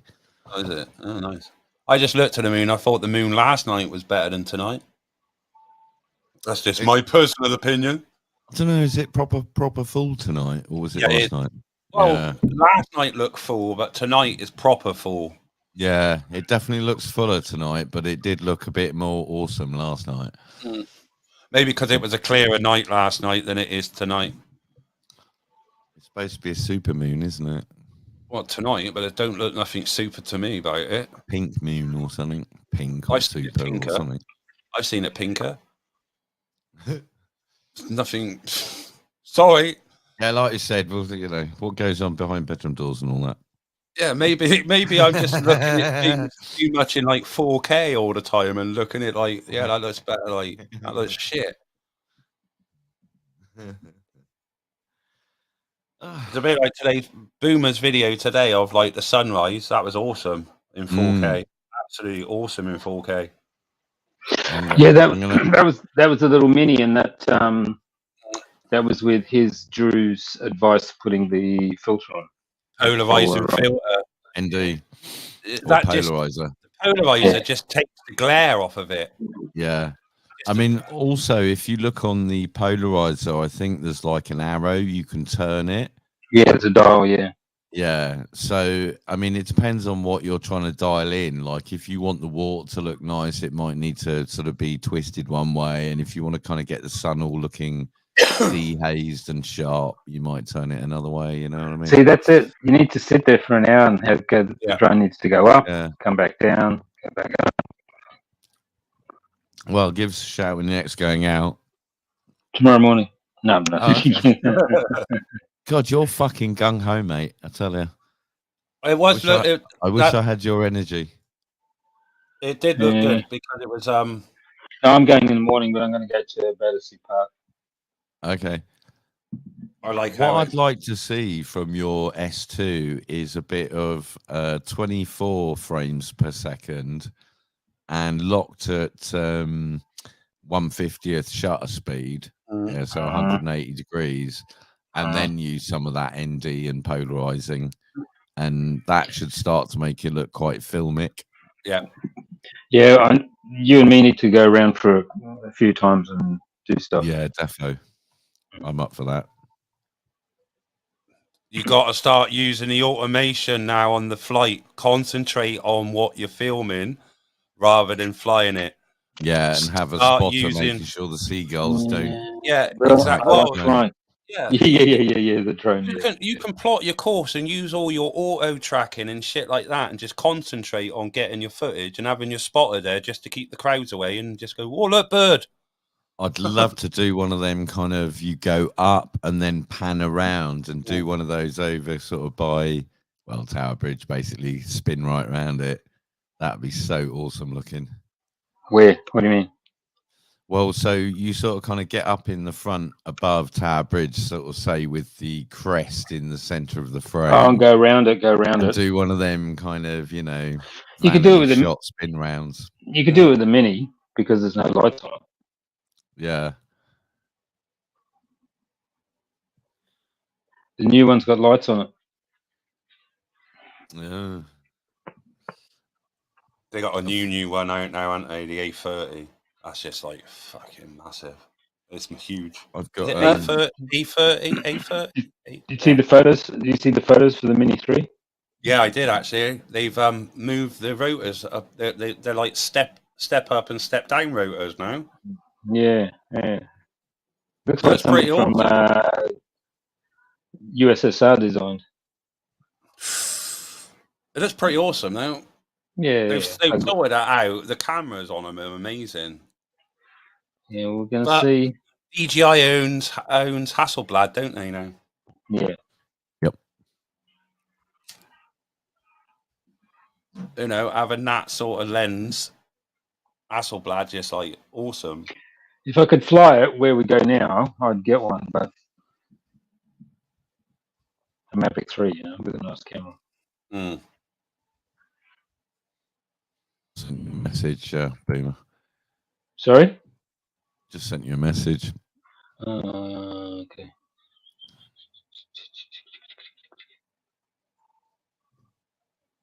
Okay. Yep. The chemtrails or contrails in Boomer's Dawn video today. I did notice them. I think they were contrails. Yeah. Contrails.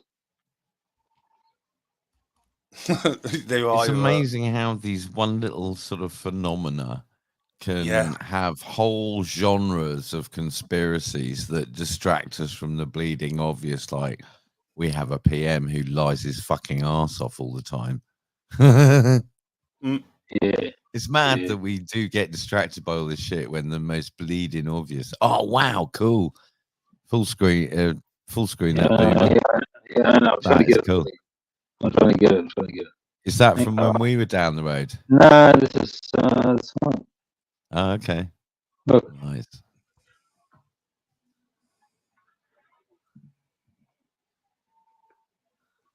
Say it again, mate. I'll start again, sorry.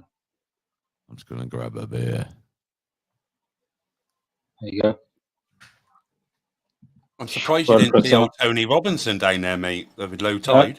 Did you see that guy? Lucky he didn't stand up. I didn't see him. What is he down there looking for clay pipes and all that shit? Yeah, watch it start next time. It's just because I passed him as well, obviously, on the way there. See, watch.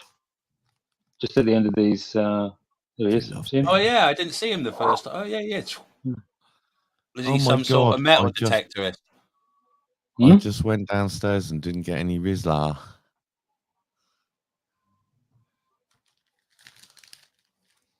How retarded was that? I will be on the 30th, yeah. Are you going to 420, any of you lot? Oh, shit, that's... Yeah. Like next week? Yeah. Wednesday or something?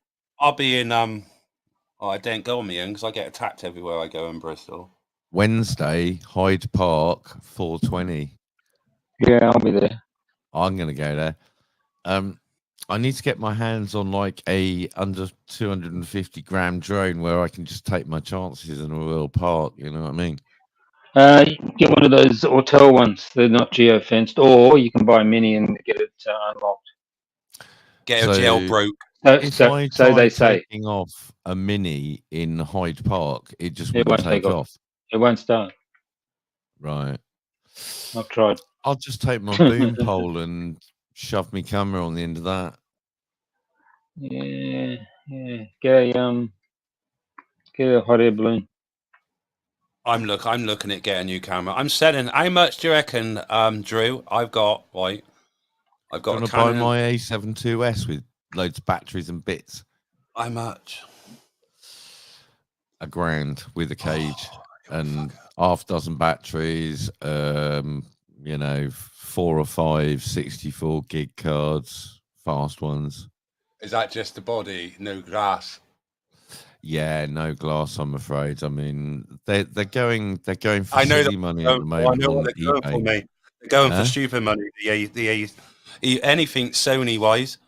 Yeah, it's just the body alone. You're talking 1,300 quid for a body. It's just stupid money. Yeah, some of them, the newer models. Yeah, I mean, or I'll tell you what else I'd do. Is I'd give you all of my A7S2 bits, right? And you just buy me a DJI Fly More package and give me that in return. That's a fucking good deal, mate. I know. Because that's what I'm going to do. Though I'm just going to use the money to buy. I've got a sell, right? I've got a Canon 700D. It's the first one of the first DSLR cameras. It's pretty good. I brought my daughter one of those for Christmas one year. In fact, I bought it for her about 9 years ago. Yeah, it is one of the first DSLRs. That was a Christmas present I gave her before we lost contact. But it's a damn good camera. Yeah, so I need to sell that. That's still going for a couple £100, I think. Mad. God, yeah, I brought her that because she was going to start doing photography O-level. She's been through uni now. She's nearly 25. I did see, though, I have been looking at Canon. Canons, I mean, my first DSLR that I made films with was a Canon 5D.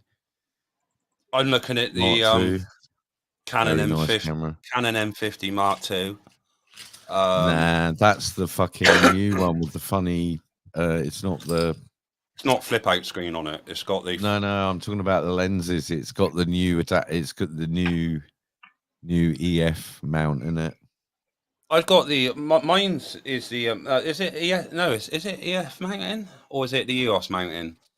That's what you got to think about. You need a good solid body that's flexible for lenses, because if you go out and buy a body, right, and then you can't do anything with it until you spend $2,500 on a decent lens, then that's where it really starts to bite you on the bum. But you can go and buy a Helios 50mm for like 30 quid off eBay and put an adapter on it and shove it on a Sony, and Bob's your uncle.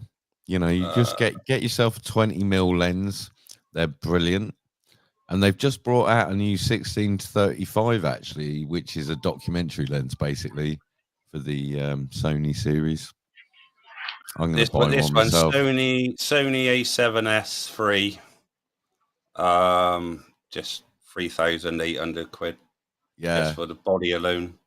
Yeah, no, I've got one of those, but I've also got the one before that, the 2, which is what I'm after, about £1,000, 1,200 quid on, something around there. So that's just like stupid money for the camera. Then you got to buy the glass on top. So you're talking and never. Well, For about £2,000, you'll have a camera that you can shoot a documentary on. Yeah, I know they're worth it, mate. And I know as people are probably in the thing are thinking, that's just like stupid amount for a camera. Yeah, but these cameras are like awesome. This is me walking away from security guard. Well, with your drone still up? Yeah. It's flying above me. Oh, well, that's over the mayor's place. Wow. Oh yeah, they're really on it over there. I mean, it's insane, that bit down there where you've got that kind of city hall. Yeah. That's called the sloop or something. And if you stand down there and try to take pictures across the water of the bloody Tower of London, they're like, "Oi, fuck off! It's private land." You know what I mean? Yeah. And That's that what I bit said. along there has been a public right of way for thousands of years. You know what I mean? Yeah. But now it owns... Section 33 of the Criminal Justice Act 1972. That's all you got to quote. That deems it public. Might be private land, but the material time is public. Yeah. This is at 6:30 in the morning. Yeah. Yay! I need some rest. I can't believe I went to the shop and didn't buy any Rizlas. That is such. Are you flying it slow, or is it just slow on your machine? No, I'm just flying it above me because I'm walking. Right. Right. Okay. Yeah, it's sort of walking Did as I'm walking security away. realise you had a drone up? Yeah. Okay. Yeah. I said, yeah. Because he said you can't fly a drone here, and I said it's over the water. It's not over here. He went, oh. I would have just said, "Do you own the sky?" Yeah. I just said, I'm not going to argue. I'll go see you. I walked off. These days, I just feel like See the acting out. See, there's another 2 security guards up the front here. Oh yeah, I see them walking. Yeah, towards yeah. So I had to fly. As I walked past them, I landed in front of me. That'd be so fun to go over and land on the roof of that thing and then just take off again, just for shits and giggles. Yeah. Fucking give me a drone, man. I'll go and do it. Yeah, but that's the footage then you would have to keep to yourself and show nobody else, or show you only trusted people, because if that goes out live, they come and nick you after the fact, won't they? Because they're bastards. You'll have to get me alive first.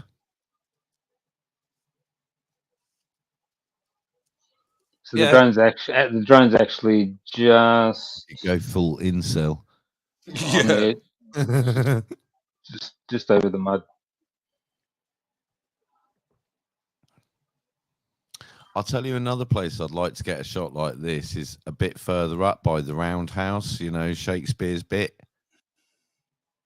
That image on top of that building. Yeah, I did that today. Do you want to have a look? Yes, that looks quite Masonic. That image on top of the building. Yeah. I did that today. If you want to have a look. I suppose everything that's got any kind of crossy type thing, we're like, why is it going so slow?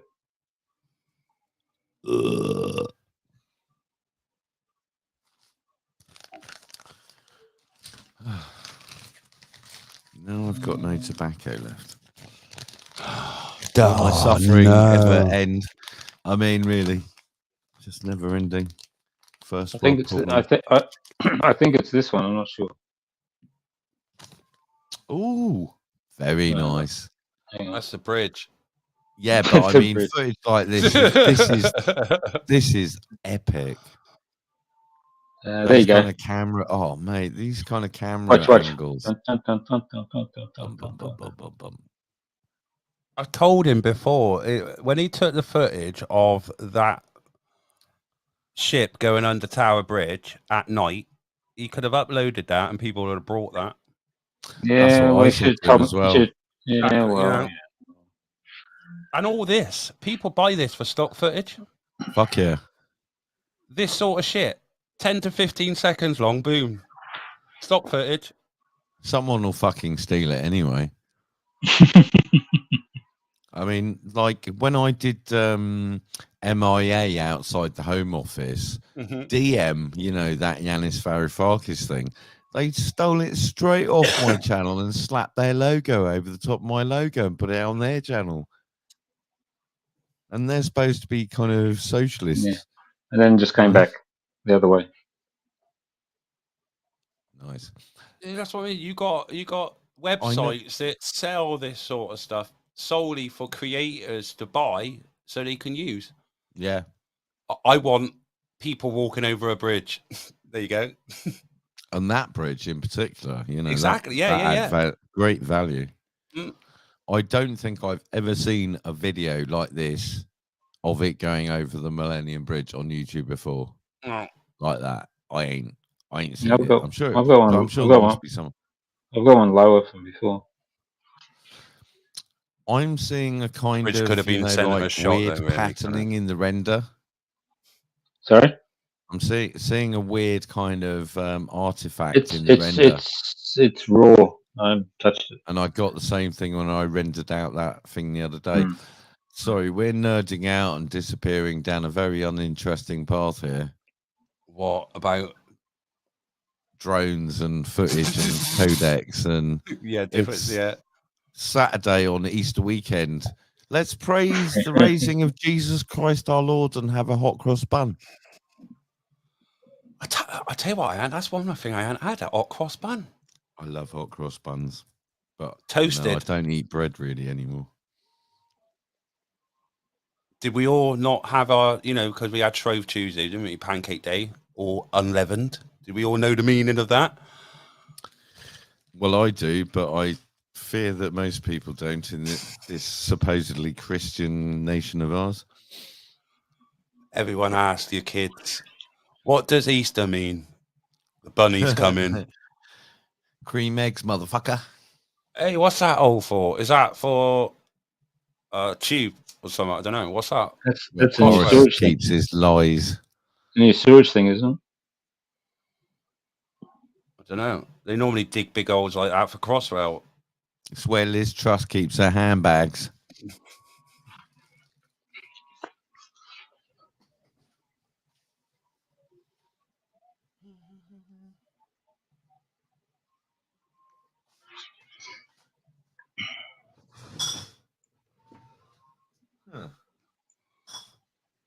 Big hole in the ground, innit? I wouldn't want to fall in there. No, I thought it was the new drainage and comments. What's the viewers at? What's happening in the comments? What are people saying? I can't see. I'm looking down a big hole. We're having an underground built in Bristol by the counts. So our mayor, So our mayor. How much is that costing? Well, he spent. Look, we had this metro built, right? When like 2 years over, and went over budget, and still isn't completed because one route still isn't open. And he's now talking about a fucking underground. The guy's a pleb. The guy is divided this city. I bet he's got season tickets to wherever he wants, little chalets available for when he wants to go skiing with the family at Christmas. He's getting. He's had meetings with the world. Lunch. He's had meetings with the World Economic Forum. Oh well, if he's on board with them, yeah, he's on board. He's well on board with it with the WEF. Like the thing is Bristol is quite a historically significant city because of all the trade and shipping and stuff. So it's kind of seen as a trophy to these globalists. You know, if they can have the mayor or the council of somewhere like Bristol as their personal bitches, then, you know, it's just more, you know, well, I think Bristol, their schlong of New World Order domination. Well, we're voting on the 5th of May. Yeah, I've got 3 fucking Labour councillors in my ward, the same 3 councillors that got in last time. One of the geezers is a complete, you know, apologist for the local fucking property developers. The other 2 are kind of like probably lawyers, you know what I mean? Well, I'm as kind I of said, not we gonna got put the vote in this year. three mayors. We got a Lord Three. three. We got a Lord Mayor who does all the pomp and ceremony. We got a Metro Mayor who's in charge of the region, the West Country, and we got a mayor, a city mayor, which is Marvin Rees, and he's in charge of business and shit like that. And he's the one. He's divided the city so much. It is That's unreal. Charles's little You know helper. that. Well, Klaus's or whatever. You look at it. Last week, I went into town and I was attacked by the, Antifa or whatever they wanted to call it, because they blamed me because they all got locked up during the Bristol riots. They all went to prison. They got locked up for a long time, haven't they? Because the police decided to catch them all. Oh, so you're the enemy of the people now, are you? Not the actual cunts that lock them up. Yeah, I'm the enemy of the people. I'm a scumbag, right? And the reason why I'm a scumbag is because That's so British. My footage helped lock all these people up that tried to kill the police officers whilst sat inside a van, set fire to multiple vehicles, causing multiple disorder, and actually tried to kill police officers. And I don't like the police myself, and I'm the scumbag for that. Not the people that committed the offences and the reason they used your footage and not all of the footage that I'm absolutely certain that the police would have had from their own sources is to get you divide and rule, innit, mate? Well, you guarantee every shot that they might have used from you, they would have had an observation officer taking the same footage, pretty much. Well, mind you, during the whole trial, because I didn't follow any of the trials after this, the whole protesting, and mind you, of course, I'm going to be there because it's action, isn't it? Everyone wants to see people set fire to things, create havoc, people getting hurt. People want to watch it. And of course, if you're going to commit these sort of offences by trying to kill people and not hide your identity, like masking up, then it's your fault, isn't it? You're fair game, because there's no expectation of privacy whilst in public. End of story. And if you didn't think is whilst you're setting a vehicle alight, right, and you didn't think, oh, there's a camera right next to me, I better stop what I'm doing, then that's your fault, isn't it? Don't blame me. And the police obviously used my footage because I had the bollocks to stand right there as they're doing all this shit. Because the police obviously didn't.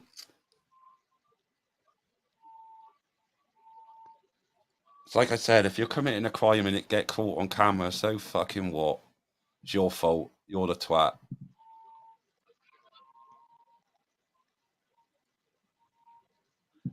Oh, man.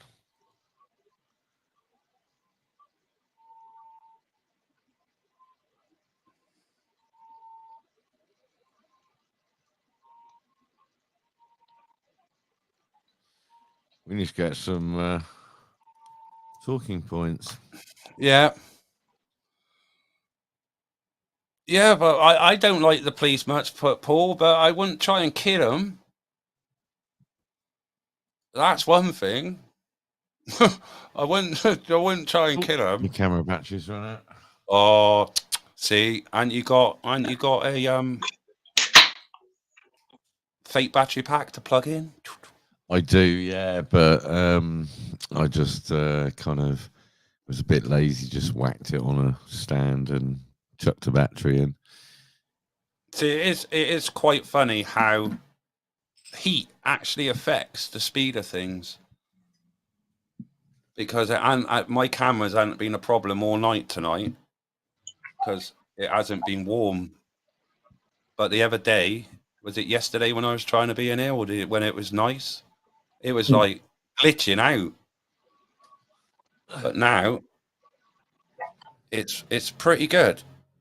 It's really good. Oh, there we go. Here we go. Battery just ran out. How long do the batteries last? A bloody long time in the S3s, A7 S3 or whatever. Yeah, I mean, about twice as long as the A7S2 at the risk of killing a sale. I mean, each battery in the old one lasts about an hour. But these ones definitely last longer.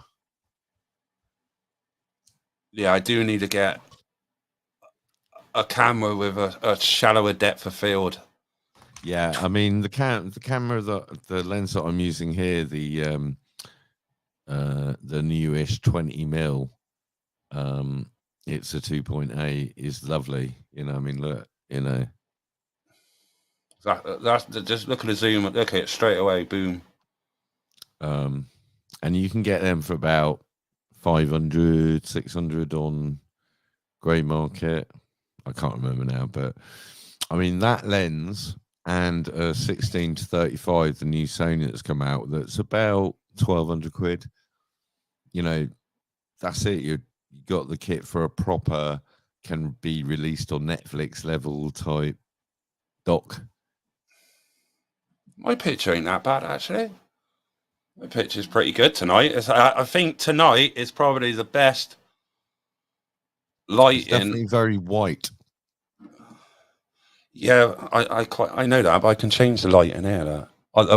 Above me is quite white, but it's not all white.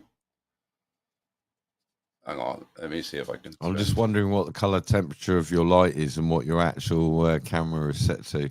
I mean, they're matched well. They're matched well between the two cameras. Oh, this camera's set. It's 6400K.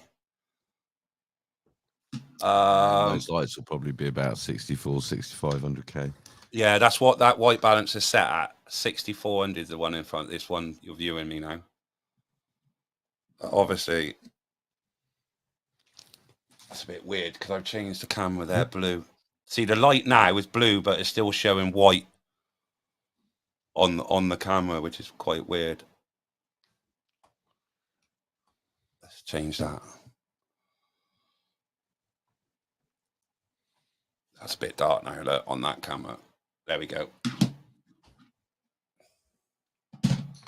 Yeah, I took the time tonight to actually set the white balance. Yeah, try to set it a bit better because I used to look quite pale, like really whited out. At least tonight I got a bit of colour in my cheeks. When you start to get into multiple cameras and, you know, you've got lighting and blah, blah, blah, blah, blah, you know, doing it single-handed, it becomes quite a kind of undertaking, basically. It's tedious, mate. That's why you need a producer. Yeah, a floor manager. Yeah. Exactly. Camera operator. All I want to do is just sit in front of the camera and look at a screen. It's weird because you've got when you're controlling it, and it's mental. But yeah, tonight I did get it. I quite like it anyway. I just need one more light when I go onto this camera above me, because my head's blending in with the back. Light for your hair, a hair light, just to give a bit of dimension to the back of your head. Yes, because my head is blending in with the background. Yeah. You need something sort of up behind you to the right, you know, some little light to, Yeah, but it looks like you've got a full head of hair. It just looks like, other than that, it looks all right tonight. And maybe another to take this shadow off me here on this screen. Maybe bring that light up a bit more and tilt it down. Yeah. It's getting nerdy shit again, people. Nerdy shit. I do want one more camera. I do need to get another camera anyway, because this camera there, that camera, doesn't work on auto settings, so it's no good for running and gunning no more, because it's got a white balance sensor gone on the auto settings. For some reason, after a while, if I'm out in direct sunlight, it don't auto change the white balance. Is that the Panasonic? No, that is the Canon. You should totally be using a fixed white balance anyway. Can't use the Yeah, but when you're running and gunning camera. around London and you're going down streets that have got tall buildings either side, and you come out with direct sunlight, and then you go straight into a building that's got, you know, it won't. You can't do it when you're running around London, running and gunning. You can't have it fixed. The difference between situations in that is like, set it for outdoors, overcast, or you know, just daylight. Yeah, but I find it with that, it's not adjusting correctly. Well, it'll be fixed then. It's more about your exposure then. What, when I'm on auto settings, it should be doing all of it for me, and it's for some reason it's stopped. Keep your white balance fixed and let everything else auto. I have to have a look at it.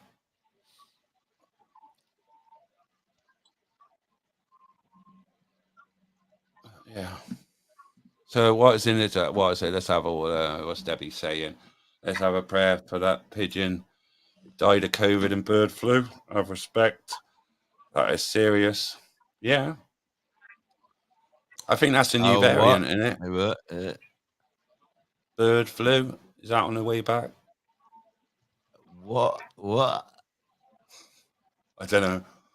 Let's have a look. There you go. I'll bring it back up.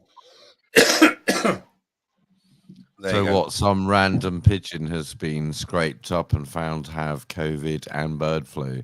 Because like we all pick up pigeons and test them for all the commonly available.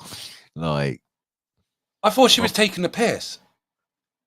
I don't know, because she was. Is that the same Debbie you was chatting away in your? Yeah, Debbie, the other night? yeah, Debbie. He was like, sorry, I'm a bit drunk, but yeah. Yeah, Debbie. Yeah. I thought I was just taking a piss. I thought I heard something about it.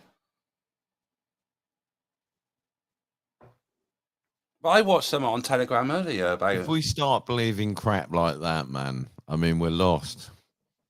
Well, we believed shit for the last 2 years. Well, not me personally, like but about fucking half a dozen dead pigeons every day. And we're expected to believe that some random one was scraped up somewhere and was found to have COVID and bird flu, and we should all stay indoors. I'd like to know nation what of 70 million that. people when there's one pigeon. Yeah, but wouldn't you like to know who's the person who decided that and think, oh, hang on a minute, let's scrape that dead pigeon up and test it? Killer pigeons. It's kind of like in the Matrix. There is no pigeon. Oh, bollocks. Or spoon. You see, the secret of keeping up in the air is there is no spoon. Yes. I take all my good news off of the Matrix. Isn't it all true? Isn't it all true? No? Is it not true, the Matrix? Huh?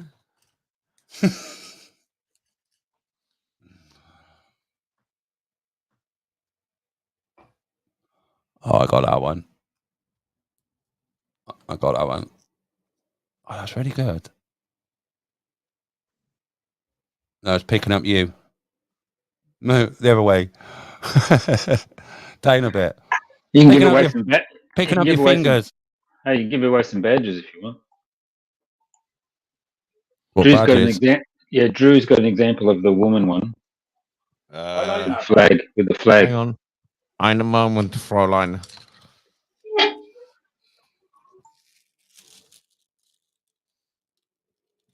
Down a bit. That's it. I like that. That's a really good badge. That is. That was on the wall, wasn't it? That was the It's like that. The female of justice about to stab her in the back. You know, like hey, how dare you get that badge before me? That's not on, Boomer. You got to be down. That's Listen, not you've got on, to be mate. at Tower Bridge at 5 o'clock in the morning to get one of them. A train wouldn't even get there, Tower Bridge, by 5 o'clock in the morning. Sorry, it wouldn't. I've got a Z one somewhere, which is my favourite one. I'm going to put that on my rucksack. I got mine around somewhere. Where is it? Or is it in the house? I like the Z one. I mean, I'm going to put them both on my rucksack, to be honest. Well, we've only got 5 Z1, Z1s to give away, but we've got 15 of the women ones to give away. So send How do you Torrent. win one of these wonderful badges? Easy, it is. Thank you for asking. Send Torrent your mailing address. That's it. Okay.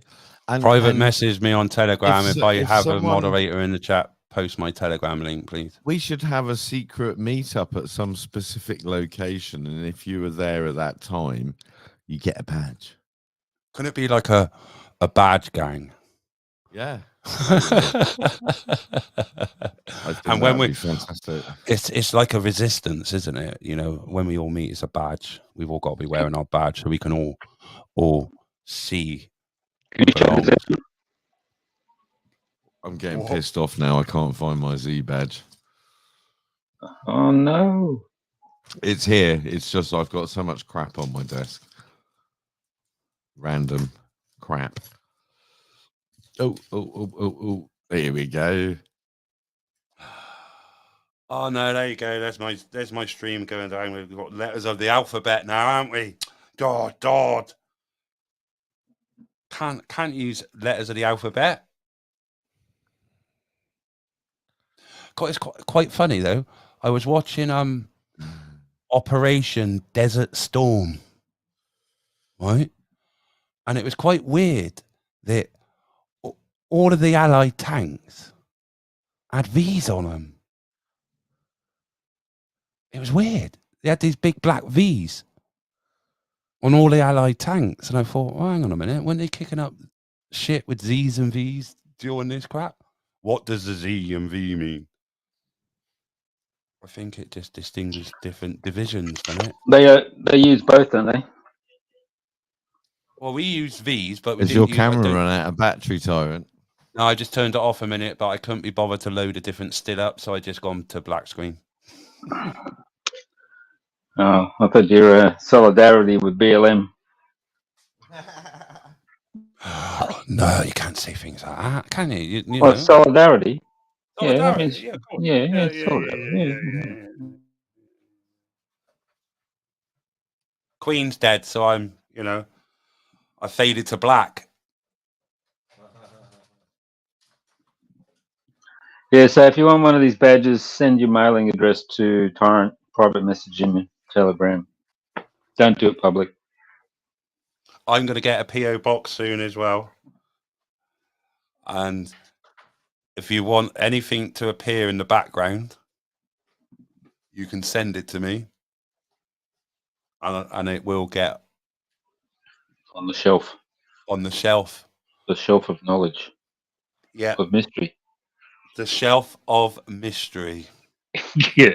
To send your stuff. I think I might get a bookcase. Put a bookcase behind me here. I'm actually right. You know what I'm saying, right? I'm saying I'm going to put a bookcase behind me here. I'm actually doing it. Yeah, my camera's faded to black, so none of you are seeing it. But I'm still like performing. Yeah. I'll show you in a minute. It's like radio for you. It's like I always said. I got a face for radio, haven't I? Mm. And a voice for journalism. Because all the ladies think, oh, look at his voice is Barry White. You know. And then the camera comes on. Barry White. Bristol's answer to Barry White. Yeah, Bristol's answer. Gonna get on me combine harvester in a minute. Ooh ah, eh?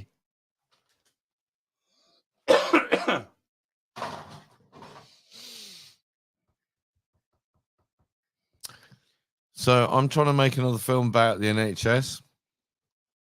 Yeah, but you need storage. Yeah. Lots I need to raise about £3,500 in order to build a new, 8x16 terabyte drive, and then I'll start making my next film. And my last one, 2 hours long.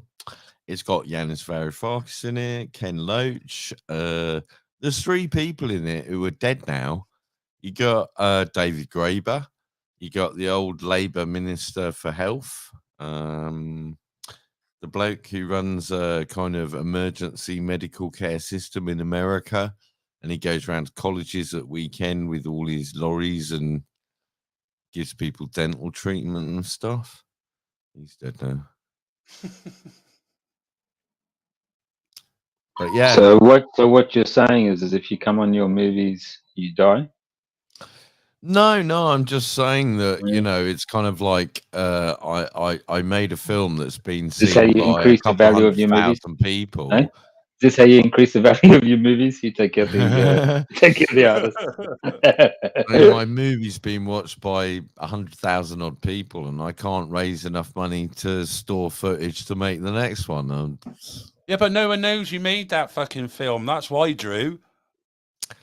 Yeah, and the reason I kept quiet about that for so long is because I didn't want the scandal to be about that rather than the message of the film. So I kind of took it on the chin, but yeah. Well, you didn't take it on the chin, did you? Really? Well, I did for a couple of years until Bob Gill, the on-screen talent, like re-released the film claiming to be the director. At which point I had to step up. I mean, he's been on George Galloway, Russell Brand, all of that shit, and I've messaged Russell and said, "Yo, man, you know, set the record straight." I met him down in fucking Brighton when I was making the film and gave him a mug for the NHS heist. Met his dad as well. With Russell Brand. Yeah. I don't like him. He's kind of, you know, he's a guy who rides the line. He's obviously aware of how far he can take it. Whether he's riding that line as someone who knows which side his bread is buttered, or as someone who is challenging authority and knows that if he gets the platform, then, you know, he's lost. You know, it's difficult to know which side of the line he's dancing on, you know. Am I being too esoteric? I'm not sure. I don't even know what esoteric means. So abstract, kind of talking in very much in subtleties of the whole issue or whatever. XR people are still there. They're on the floor now with aluminium foil hats on. No, blankets. Who's giving them blankets? The police, of course. They don't want to get them cold. They're on the road. You see the double standards in protest. They're on the road. Like, they're on the road. You know, they all get arrested. Well, they don't get carted off in handcuffs. They get put in like minibuses, unmarked minibuses. And you know what I mean? What's happening? Please don't forget that this kind of selective policing is not about who it is. It's about people like us sitting here and going, well, why are they doing that? Why are they doing that? It's about division and setting us against each other. I mean, yeah, they're sort of Guardian readings, fuckwits, trans agenda affirming, you know, like imaginary, you know, climate agenda fantasists, but, you know, they are actually got more in common with us than someone like Boris, who will lie his arse off. They're just lost souls like the rest of us, trying to do their best. I had a big falling out with one of the guys who does their sound systems because, like, I wouldn't wear a mask, and he was totally like on the mask agenda. I won't say his name, but it's kind of like he's quite a proactive activist. But, you know, he's completely like, on the one hand, he thinks it's all a big lie, but on the other hand, why aren't you wearing a mask? You know, It's crazy.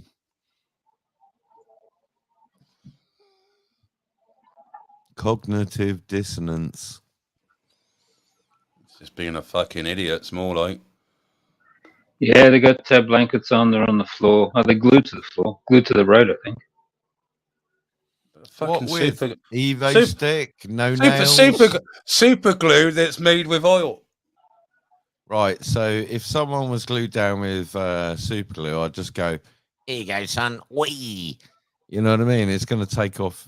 What's the super glue made from? Isn't it some sort of oil? No, super glue was a chemical that they actually developed to glue people back together back in Vietnam. Oh yeah, because they use it in medical now. Because I've had it bit in my hand there, and I've had it in my head, and yeah. No, I mean it works quite well if you've got a surface wound that's quite deep. You just pull the top together and glue it up. Yeah, but I don't think it's like normal super glue, though, is it? Yeah, no, that's what they developed super glue for. Yeah, yeah. Vietnam War, man. There's Yeah, fucking gluing normal super people glue. back together. Yep. Shut up. Yeah. Normal super glue. Yeah. Yeah. That's what it was originally developed for during the Vietnam War, man. I thought it was some sort of medical glue your arm equivalent. back on, mate. Nah. All right. Fucking. I thought it was just some medical equivalent. So why did they not use it for a long time then? Because like, well, it's like they haven't always used it in the NHS at all. Oh yeah, but something that you used to, glue black a big section of your kind of torso that's sort of like being struck off by a bit of shrapnel. And going into the NHS, oh dear, I sliced my finger when I was doing a barbecue. Things, isn't it? Is that Boomer's noise I can hear? Yeah, we've got some background video. Well, it's definitely not me because I'm running sweet tonight. Definitely Boomer. What are you doing? Sorry. Chopper overhead. Chopper. You're being swatted. They're coming in. Yeah, I know. I'm checking. They were outside my house. Shut your plants out the window. That's it. They were outside my house last night. 2:30 in the morning. Can you hear it? For about an hour. Hang on. Oh, that's it.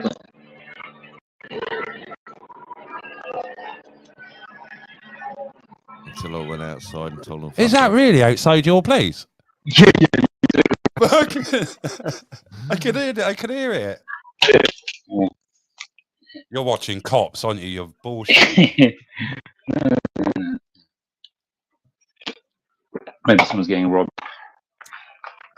It's London. What do you expect? I'm not around this area. Are you coming up to London for some reading of some online harms bill, like on Tuesday or something? What, this week? Yeah. I got kids home on half term, so no, the next time I'm up is on the 30th. What I'd like is someone who will come and help me and hold a mic and interview people while I film it. And I think it's on Tuesday. It's the online harms bill thing. I'll have a chat with Mrs. B. Figure out what day it is. Is it Tuesday this week? Come in. Yeah. It might. Oh God, I don't know when it is. I saw it on Twitter or Telegram or something, but yeah, it's the reading of the online harms bill, and they have some sort of thing planned. I mean, that's the other thing. Yeah, but within the online harms bill, they're putting in the anything misinformation, isn't it? As well, that's going into the online harms bill. Any sort of misinformation, if not going with the narrative, anything that's not on mainstream, that's going into it. That is just the most insane thing. That I mean, we are absolutely marching into fascist tyranny here. You know, Yeah. oh, if the narrative isn't what Boris says, who's a fucking liar, then, you know, it's against the law. Where the hell are we at, man? Oh, sorry. Well, that was the same. These two bills that have been the most important things in, whilst we've all been, all right, dicking around with COVID for the last 2 years, these were always on the cards, the online harms bill and the policing crime bill. I mean, when everyone was shitting the bed on social media about Partygate and these fines, you know, I was saying, look, you know, they're going to get charged 50 quid. And in the meantime, they've kind of swept under the radar with, oh, we're not going to do anything about these kind of like tens of billions of fraud in COVID. Yeah, but these fines that was issued, you know, during Partygate. Now, has Boris Johnson, how many times was he fined? Did he get one fine, or did he get fined for every time he breached it? Half a dozen fines or something. Yeah, so basically then that fine is 50, is it whatever it was the first fine, then it doubled, then it doubled, man. Yeah, but who cares? Whether got it the 10,000? multiplies up by infinitesimal amounts is it's irrelevant. Who got the 10,000 for organising it? Yeah, but like, look, we're getting dragged into this kind of conversation about, oh, it's unfair that he got fined 50 quid and they got fined 1,000 quid.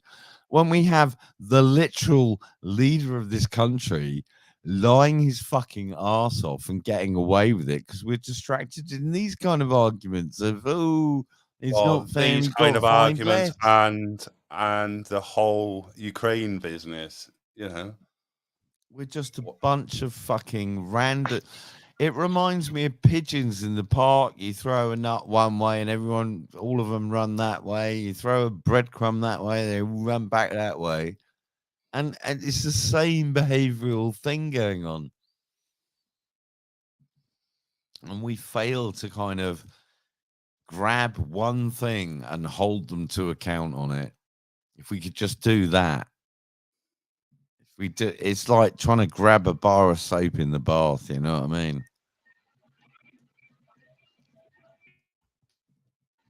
It's not going to happen here in this country.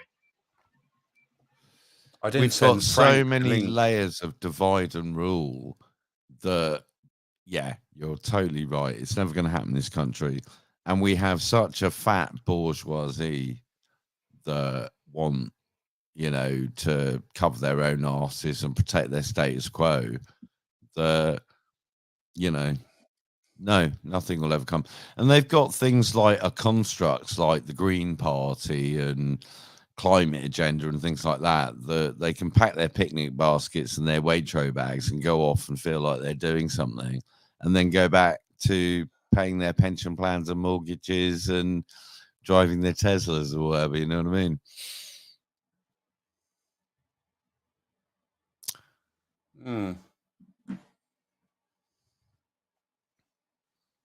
But in the meantime, you know,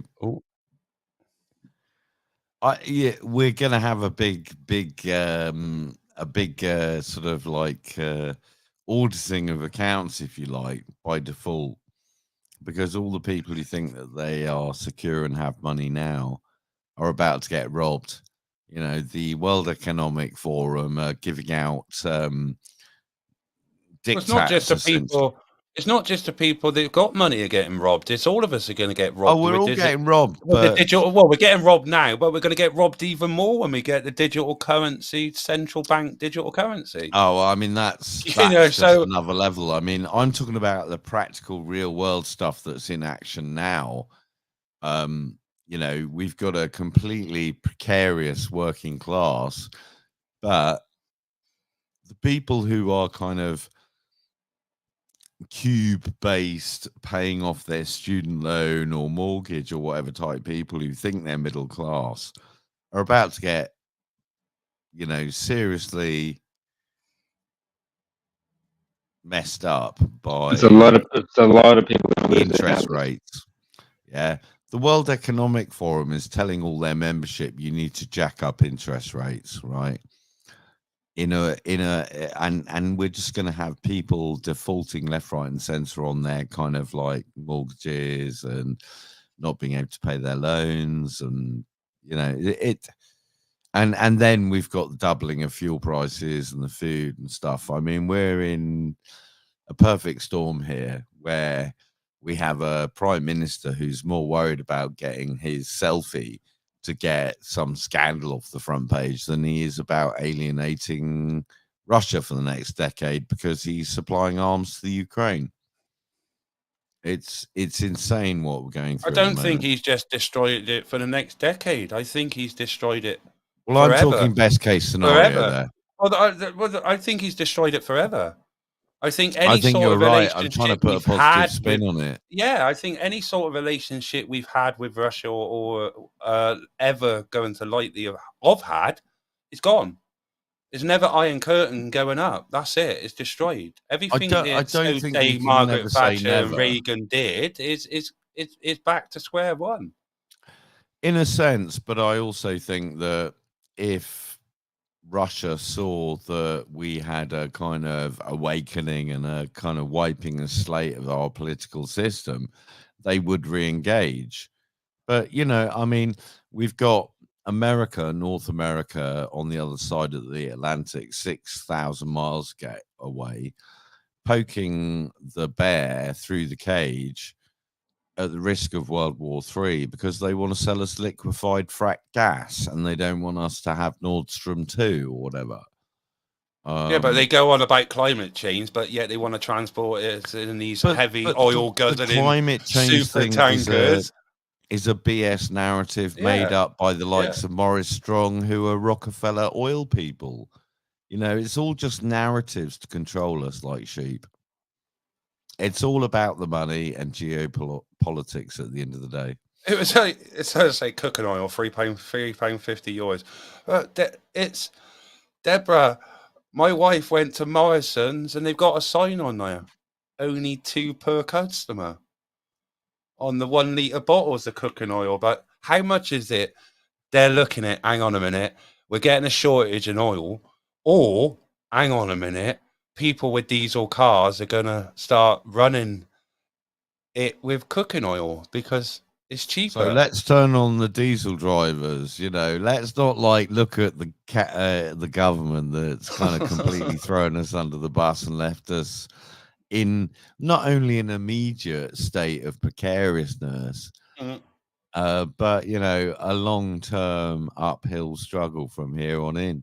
Simply so Boris can cover up his tax-avoiding criminal fucking chancellor. I mean, we're living in a cartoon. Who would have thought it, though? Who would have thought it? All that, with him.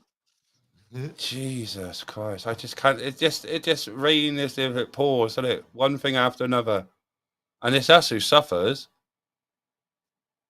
We're suffering.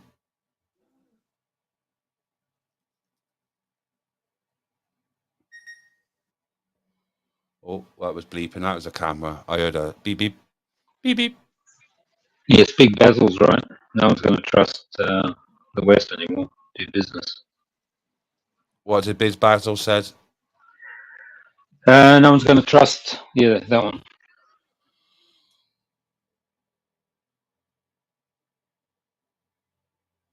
Well, how can you trust anyone to do business when you rob their money? When you freely seize their assets? And think it's okay. It's just sheer madness in my eyes.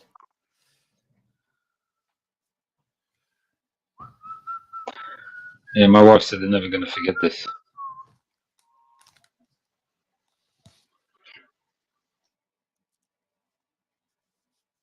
Didn't you see? No one's getting notifications of my lives anymore. Susie Cats, that YouTube doesn't put notifications out for me. I'm not in the most popular. I don't know why. I did, Really, I don't. Because it used to be weird, whereby I used to get more people viewing live than I did with uploads. I got a notification. Some people don't know.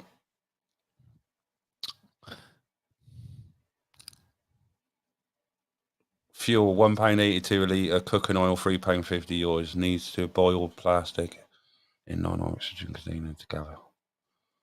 I don't know. I know some people run cooking oil on their old chip oil on their diesel motors, or mix it with normal diesel. I think a lot of people just mix it, don't they? Yeah, you got to filter it as well. I mean, it's kind of changed the methods over the years. Some people run 2 separate tanks and filtering, and they run a bit of diesel, and once the engine's up to speed, they start sort of running the oil through. Is that maybe why they're getting rid of agricultural fuel as well, red diesel? Are they? That's what I heard. I'm sure somebody said before that they're getting rid of red diesel or making it more restricted for their uses, for its use. Because I know only agricultural and heavy plant machinery can use it, but if it goes on the roads, it can't run on it. Only farm vehicles. Only farm vehicles from fields and fields can run on it. But God almighty. Rewild, take away the farmer's diesel. It doesn't matter if we can't eat. Well, we don't really grow much anymore, is it? We were talking about agriculture earlier. Agriculture in the UK, you were talking about, we used to have our own radio show. Was that the Archers and things like that? That's still going now, but it's not really... No, we had the Archers, which kept the narrative of agriculture in the public mind. But if you listen to the Archers now, it's Farmers changed Weekly. heavily. Mm-hmm. We had John Craven doing the BBC Farmers Weekly show on we the still have BBC. Country File, don't we? Yeah, Country File. Yeah, that's it. You know, it was seen as an important, you know, part of our society to keep the public informed about our farming. But what do you see of that nowadays, really? You don't see, you know, you see like, this is such and such, he's a sheep farmer or he's a pig farmer. You don't see anyone that's an agricultural growing. Like Amelia Womack going, we should rewild the farmland. Well, it's a bit like BBC Three, wasn't it? They tried to relaunch BBC Three with Tom Pendlebury. He's a farmer, but he's a dairy farmer. And they spent millions on this BBC relaunch, and it flopped. Clarkson, is he? Sorry? He's not that mate of Jeremy Clarkson, is he? I think he's the farmer. He's that Tom Pendlebury, his name is. It's Pendlebury Farm, but he's been on YouTube for ages. But by all accounts, BBC Three flopped on its launch. It had no more than 50,000 viewers. That show had 50,000 viewers on its launch. Yeah, but the thing is that what they failed to do there is give you some context. When you look at top level shows now on the BBC, they're getting 2 or 3 million viewers where they used to get like 40, 50. And so, you know, it's like if you're getting that kind of level of viewership on a second tier channel now, that's not actually that bad. And if you got 50,000 hits for a show on YouTube, you'd be like, yeah, that's not too bad. Well, that isn't too bad, but for actually going back onto mainstream, it's not though, is it? It's a fucking cable channel or it's not anymore though. It's BBC Three, isn't it? It's gone back onto terrestrial where it was only an online. Right.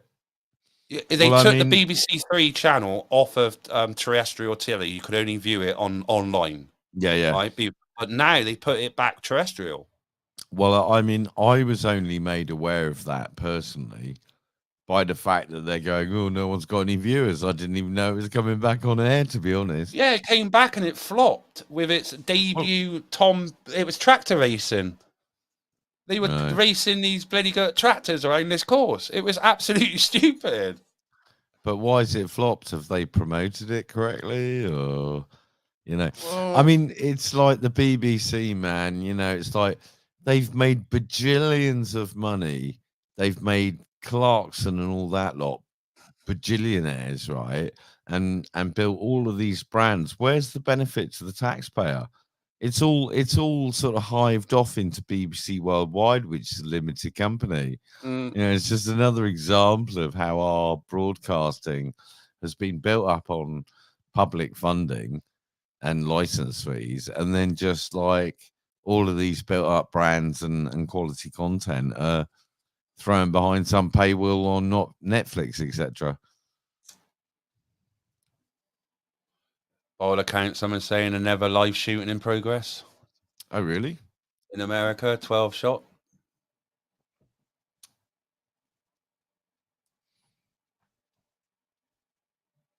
Don't know how true that Well, is. they'll use that as an excuse to take away our gun rights or their gun rights. We don't have any gun rights. Yeah, we don't have any. That was taken away for Dunblane and Hungerford, wasn't it? Yeah, yeah. And their And our crossbow rights will be taken away. You start looking into the associations of that dude and various people, it all gets a bit Jimmy Savile. You know what I'm saying? It does get a bit Jimmy when you look into the person, wasn't it? Yeah. Really? But then you had that we've dude had at some nonce being Christmas. a useful idiot to take away our rights so that we can have more tyranny. It all goes round and round, really. Well, it's a bit like that, you know, it's that Tony Martin who shot the guy on his farmland, wasn't it? He shot him when he was climbing a wall, wasn't he? Getting away. He still shot him and killed him. He went to prison for a little bit, but he got out. Then But it's funny how these kind of items of news get traction and narratives and become part of mythology, etc. As you know, basically justifications not to have guns. It's like I've always said, it's not people that kill, isn't it? It's fucking, you know, it's not guns that kill, it's people. Yeah. You know, it take away. No, the idea that, you know, people in the majority couldn't have firearms because, someone might lose their shit at the risk of the rest of society being at the mercy of a state of whatever state that state is in, if you see what I mean, is, you know, a bit crazy. It really kind of infantisimalizes, it treats us like fucking children and gives them all the rights, you know. Well, it's a bit like anything, isn't it? It's like, you know, if I was able to carry a weapon or was anyone able to carry a gun, would that then stop a lot of these attacks? Of course. Or would that then create a lot more attacks? But then that's down to the vetting of the people that were able to carry weapons. But then you're taking that right away from, how do you vet? When I've been I to know America, personally, I would be a reasonable gun owner. That time, if I was able to conceal carry, if you have a the only time I wouldn't be waving it around, the only time that would leave my hip is as a last result. Exactly. If you have a reasonable educated society where they have the right to bear arms, then you get a kind of situation where everyone pays everyone extra regard. Basically, it makes people more polite. Whenever I've been to sort of Texas and open carry states, people call everybody ma'am and sir. Yep. And it's kind of like you know, you make that extra special effort to be polite. An armed society is a polite society. Oh, yeah. Well, yes. Yeah, it is. But I mean, the idea that all of us should be denied our right to personal protection because some loon might try to shoot you is kind of like, hang on. So because 1 in a million people might try shooting you, you need to be stopped from owning a firearm in order to protect yourself. Is basically what it boils down to. Yeah, but you'll never stop a criminal having a gun. You'll only stop a law-abiding citizens having guns. Exactly. Argument. And we're looking at now a sort of like 5 to 10 year ramping up of gun crime in Europe because of all the Glocks, etc., and small firearms that America has been absolutely pouring into the Ukraine, whilst you're having people released from prison. Here, have an MP3. You know. I would personally, I would sleep sound much better at night, knowing that I had a gun in my house, knowing that I was legally able to use it as a last resort. Yeah. And I can't even do that because I'm not even allowed to make that judgment for myself as a reasonable human being now. It's quite You might be a mental. terrorist, mate. You might be someone who'd be a threat to government. So we all. I think have I'd to be an live. asset. I would be an asset. No, to- but the point to- is to- that to- 70 million people have to live in fear and be criminalized in case one, probably CIA-led lunatic goes off and has a little Al-Qaeda ego wank. Yeah, right. I know if the shit hits a fan ever, and we was able to carry, I would run towards the shit rather than run away from the shit. It's. They're even trying to take crossbows away now because you look at Christmas, wasn't it, or New Year's Eve, or whenever that guy went into Windsor grounds, and miraculously had a fucking crossbow about his person. Right, so some mad bloke goes into Windsor Castle, and we all now need to lose our bow and arrows. It's like something out of Robin Hood and the Sherwood of Well, because that's the only thing now we're illegally allowed to own, isn't it? A crossbow. It'll soon be knives, knives all over the kitchen. There'll be no knives. You're You allowed can't to buy carry a fucking knife up to a until 3 Lewis inch. is You won't need you won't need a knife because you won't have meat and all that. See, so Well, yeah, because you'd all be. just need a spoon for the insects. What was I seeing? Vegan bacon the other day. Where was it? Fucking vegan bacon spoon sandwich. for the pink goo. That'd be next, wouldn't it? You'd all have to go vegan because of climate change. Well, they're already sort of promoting that kind of agenda, aren't they? And sort of lab-grown meat and vegan fucking Burger Kings. I mean, the idea of a burger chain trying to reinvent itself with vegan outlets is just bonkers. Why are they trying to really push us into eating more plant-based shit and not meat, where we need meat? I don't know. Please tell me what it is. I just don't get society. I just don't get what people are. They're trying to push onto you now. Well, it's a narrative. I mean, the thing is that people like McDonald's and what have you do cause a lot of harm because they have an amazing degree of financial sway. And, if they want to have cheap soya bean protein to feed to their cattle and GMO makes it more profitable, then that's what's going to happen. If it means that vast tracts of land in Brazil are going to be deforested because it makes it very convenient, easy and cheap to farm these cattle, then that's what they'll do, and if they can find a way where they can sell us lab-grown shit, GMO shit in a burger bun, they'll do that as well because it's probably going to be a lot more profitable for them to give us some kind of like vegetable-based protein in a burger-like form than it is to give us real meat.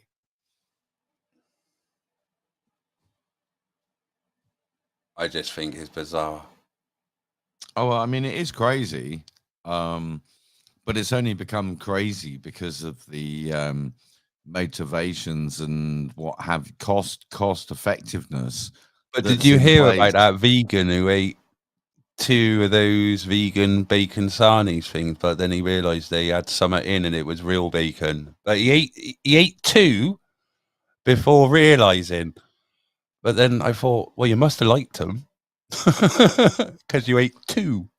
pretty much every virtue-based vegan vegetarian I've ever met, you start throwing up bacon near them and they're like, oh, it's my one weakness. It's like, oh, I love the little piggies, but drooling at bacon sandwich. I had a bacon and egg bat for tea tonight. They were like, dripping. They were great. It's just that smell, isn't it? Bacon. That's just one of those smells when you got that cooking. It's just like you can't resist it. Bears in Alaska love it. You what? Bears in Alaska, especially grizzlies, they love bacon. Yeah, smell it for miles. Yeah. See, I think a bit of useless information. What we all need to know. What's the difference, right? Which do you lie down for, and which do you stand up to? Brown or grey? You know which one? You know what I mean? Because we all got to know this. We all got to know this. Which ones do you climb up a tree for? Yeah, which one do you climb up a tree for, or which one do you stand up against? Because like, if you get it wrong, you can be fucked. You know what I mean, don't you? Because one you run away from, and one you stand up to. The black bear climbs trees. So that's the one you got to stand up against. Like, make yourself big. If you can't do that to a grizzly, it'll just fucking tear you to bits. That's what I mean. That's the one that you got to play dead. Because you wouldn't run like fuck. You wouldn't run like fuck at all. Because it would chase you down and it would kill you. Yeah, they're crazy. Yeah, they'll see you like for a kilometer away, and they'll see you, and then they'll just go nuclear. Just fucking. Just imagine having one of them charging down on you, mate. I just like, sorry. I've got a photo of us. I've got a photo of us like hiking, and the guy in front of us has got a 357 Magnum, right? Always ready, because they just come out of the bush. But he said even that doesn't stop them, because even when you kill them, even when their heart stops, they're still going for a while. That's mental. Just imagine pumping a 357 into it and it's still chasing you. Running. That's just like, I'm a bit mad. Anyway, that was a bit, I just thought, we all need to know this if we're ever out in the wild. Which one do you stand up or what you go to Alaska? Live in Alaska? They're brown bears there, aren't they? They got black, brown, and grizzlies. Ooh. Brown and grizzly look similar. I just seen them. They just like got massive hands. It's just like big they're plates, just, isn't it? Yeah, they're just Grizzly gets here. That's it. Adrenaline is one hell of a drug. It is. Yeah, but there's a guy that I can run fast. There's a guy that I watch on YouTube a lot that has bears come up to his front porch. I'll stick the link to his channel in the chat. Oh, cool. And they go up and eat all the contents of his bird trays and stuff.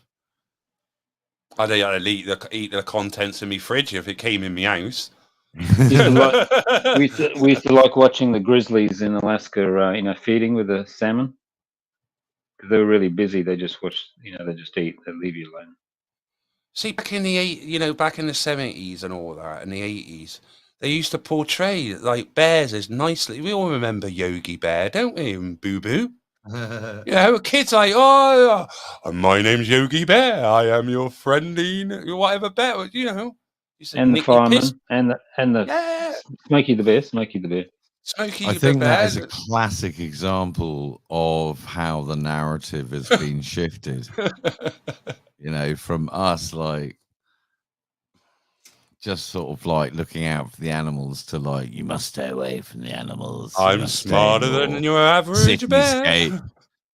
Allow us to rewild. Yeah, Gentle Ben with the retard kid. Gentle Ben, bloody hell! What was the other one? Heidi, remember Heidi? Yeah, up in the Swiss mountains. Paddington Bear.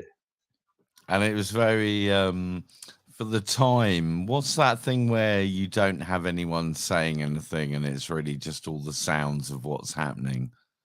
ASMR or whatever. Heidi was a bit ASMR, wasn't it? It was kind of like, oh yes, the Swiss girl in the mountains. There wasn't really much dialogue. It was about the action, as far as I remember. Yeah, there's not much speaking. It was dubbed, wasn't it? Yeah. God, so shit you used to watch as a kid. Oh my god. Well, we only had a few channels. Yeah, we had BBC One and BBC Two and ITV. I can remember we only had one for years. I can remember when Channel 4 started. Oh wow. The Tube and all that shit. I can remember it. I can remember when they started laying all the cables and everything for cable, and when we all went, to like them. Gone now. Nadine Fuckwits just sold it, innit? So I can remember when it was like Telly West and shit. God, Telly West, that was a cable TV franchise. That was the very first, mate. That was the one who laid all the cable. Everything. Marconi were involved in it as well, which then turned into 1-to-1 and all of that shit. Yep. Got very big. It was interesting, actually. I like working in that area at that time when Thatcher was deregulating the broadcast cable stuff. Yeah, I mean, I'm really glad I lived through that. I really am. It gave me a very cool perspective on what's happened in the media. Well, it did, because it went, when I was a kid, you had your 1, 2, and 3, and that was it. Right? And Channel 4. Yeah. And then, you might be lucky to live in what they call the old radio fusion areas, when you had that little switch in your corner of your window, like A, B, C, D, E, F, G. Yeah, Bristol and Plymouth had that, didn't they? Radio fusion, they called it. Then I think Telly West took off on that because Telly West was a Bristol-based firm, because they had all the satellite dishes in Bristol. That's where it first all started, and that's when we went all cable, and I think Bristol and because it took ages to roll out to all the areas, didn't it? And everyone was raving, "Oh, we're getting Telly West in the area. Whoa, we're getting cable TV." That's when people didn't get Sky. We were supposed to have, and I think somewhere in the depths of the legislation, there is somewhere a provision for community access cable TV. Yeah, we did have it. We had our own. We had Bristol, it's like BBC, Bristol Cable. We had Bristol, Manchester TV. That's gone now. By all accounts, this is all gone. What was that guy called? Tony Gosling. Yeah, Tony. Oh, I speak to Tony. Tony's. Yeah. Yeah, because Bristol TV, that went, and it went. You still get some areas still got it, but it's more like advertising. It didn't really take off. Well, they didn't want it to. Oh. Why would you allow the public to make their own television when you can sell them a subscription to Sky for 50 quid a month or whatever? And I think a lot of areas had their own TV network, innit? Their local the cable amount of channel. Money that Sky makes, they should provide a public access channel. Well, America does, don't they? They have public access channels. They have hundreds of public access channels. Well, I mean, they did build up a system around that, but when Clinton deregulated the media, and you then had that Clearcom kind of takeover of all of the local stations and stuff, it all just fell apart. It was all regulation for big corporations, and they weren't held to account to provide a community input or channel or whatever during their absolutely rapacious growth and profits and lack of paying taxes. Yeah. Well, even if you did have a community television network, that would be still heavily censored, wouldn't it? You wouldn't be able to. You wouldn't see the likes of me on there. Well, would you? Not nowadays. I mean, once upon a time, you got all sorts of random shit on community cable. You really did. I mean, you know, it was good. Yeah. Random crap. Yeah. It was, I mean, first YouTube. Exactly. Yeah.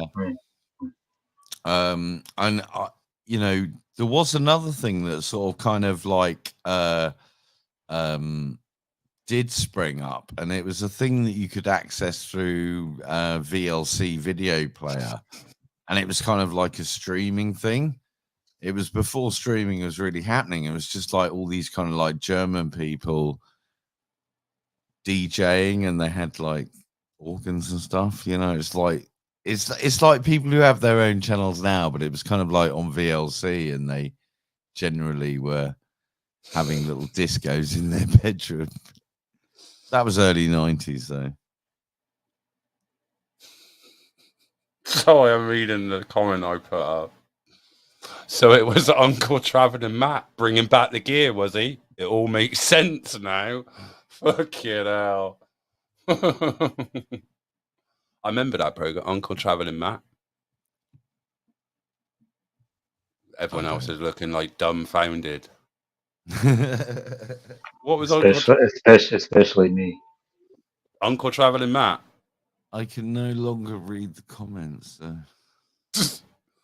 Yeah, but Drew, we all can't smoke the medical high grade that you do. No, it's not that, man. It's because I've had some Easter booze. Oh, what was that? What's that? Old, yeah, you told it, yeah. Cool. Speak posh. I don't really drink French. In fact, I don't drink French at all. booze, in it. Can I call myself teetotal if I only drink like maybe once a year, once every 2 years?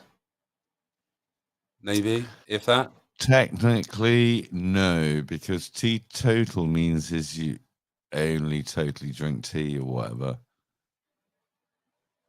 But, you know, for every practical sense, I would consider. I'm a stoner. Yeah. Well, all the best people are. I mean, I don't think that you can exist in this reality timeline we find ourselves in and actually take it all on board without the aid of something like fucking DMT or weed at the very least.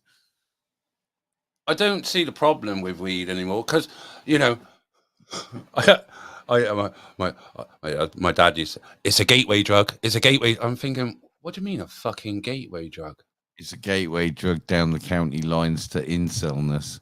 What's all that about? Has it been a gateway drug? No, I'm like, no. No, it's a narrative like the old county lines bullshit. You know. Now, what it is when you're young and you're trying everything. You smoke dope, and then something else turns up, and you try that. That's what happens, isn't it? It's not a gateway drug. It's just one of them that you try. It's funny how, like, if as a teenager you go out and drink a bottle of martini and throw your guts up down the side of your old dear's car, that's all like a rites of passage. But, you know, you go out and get caught with an eighth of weed and it's time to call in the social services. You know what I mean? Exactly. But it's not, they can't use it anyway because it's been ruled on. Lord Justice, I think it was Mungby before. Oh, very nice. He was Mungby. Mungby. He was in charge of the family court justice, and he actually stated that people who smoke dope in this society doesn't make them bad parents. Oh, that's nice. Let's have a look. Look at that medical. The light's catching it a bit too much on the white. There we go.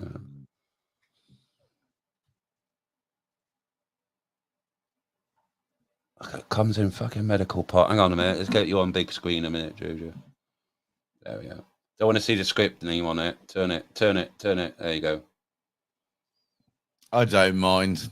You know, it's a prescription made out to Drew Campbell McFadden.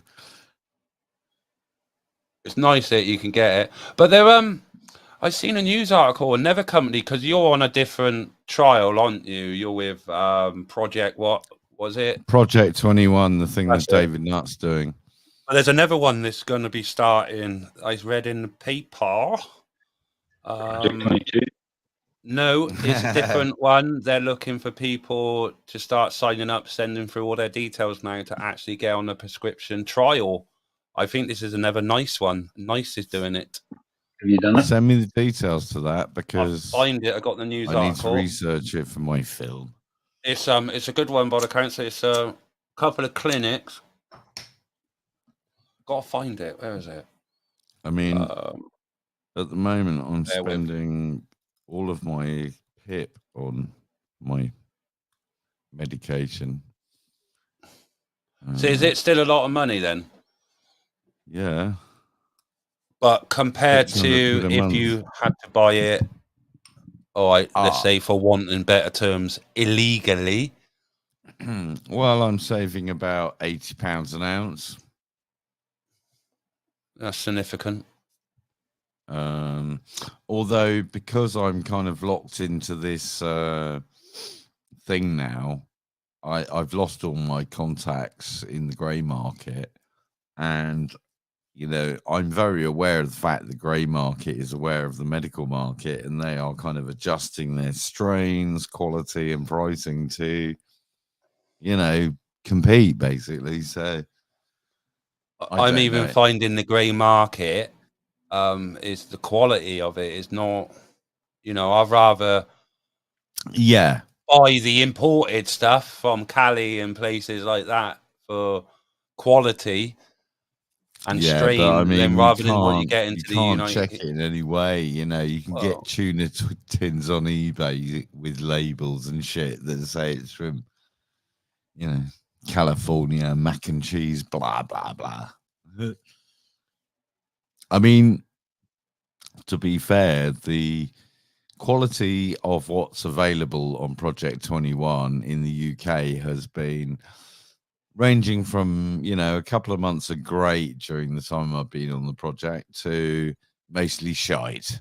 Yeah, but you had Gorilla Glue on the project for a bit, didn't you? I had that for 6 weeks roughly, and then there was a complaint about it and they withdrew it with the, you know, the medical MHRN or whatever it is. Bad move that, mate. And then it never came back, and for ages. And then when it did come back, it was £8 a gram instead of £5 a gram. Exactly, because they knew how good it was. Because I mean, it's the only one that's really treated my CPTSD or however they've, you know, framed me symptoms.